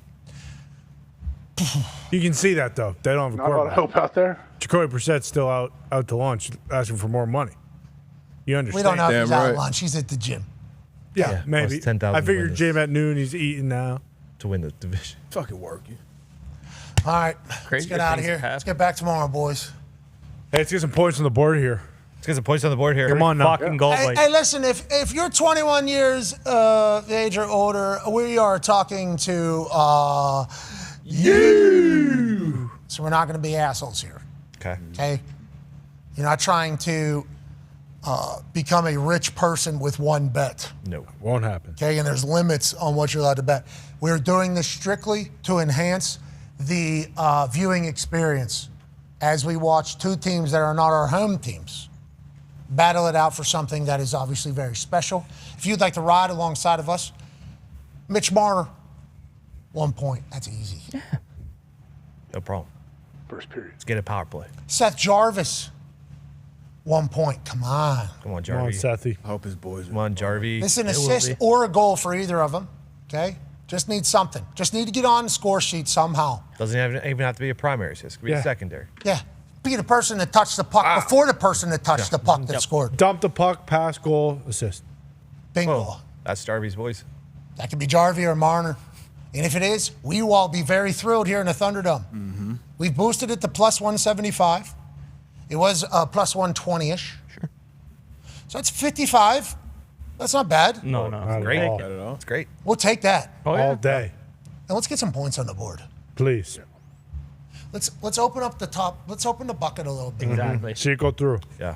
Because we've been out 1,206 days. Yeah. Long time. That is a long time. You know, so tonight's a big one. Hey, Huge one. Jacked up. tonight's a big one. Are we doing Universe? No, I don't think no, too early. No. Too early. Now's not the time. We don't need Universe ball. Trying to get the points on the board. That's right. Points on the board. Points on the board. Here we fucking go, boys. Just need a couple points to get points on the board. This is what we're trying to do here. Boys. Chasing the crown. Let's not be assholes. This is just to make the viewing experience more enjoyable. Mm-hmm. Get some points on the board, boys. Bet responsibly. Yeah. 1-800-GAMBLER. Or don't bet it. Right there.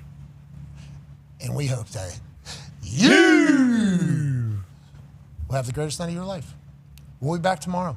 Be a friend, tell a friend something nice that might change your life. Stanley Cup final predictions. Game 1. Tone. Knights. Ty. Nice. Connor. Canes. D-Butch. Canes. AJ. Vegas. Good luck to you all. Pat.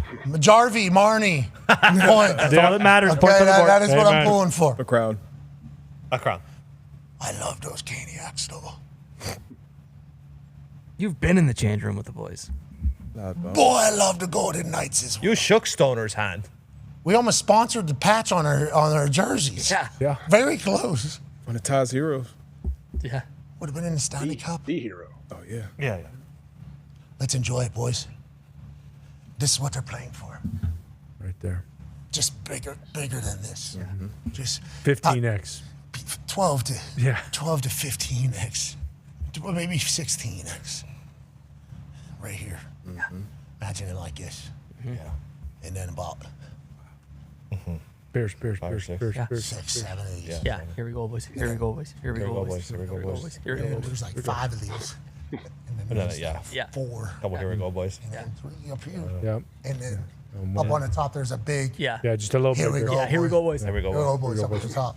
And then your AJ knows. Yeah. He's done it. Here you go, boys. Dump it. That's what it's all Shout about. out Jackal. That's what they're trying to do. Yeah. That's what it's all about. That's what it's all about. Sorry, a boot. Yeah. There you go.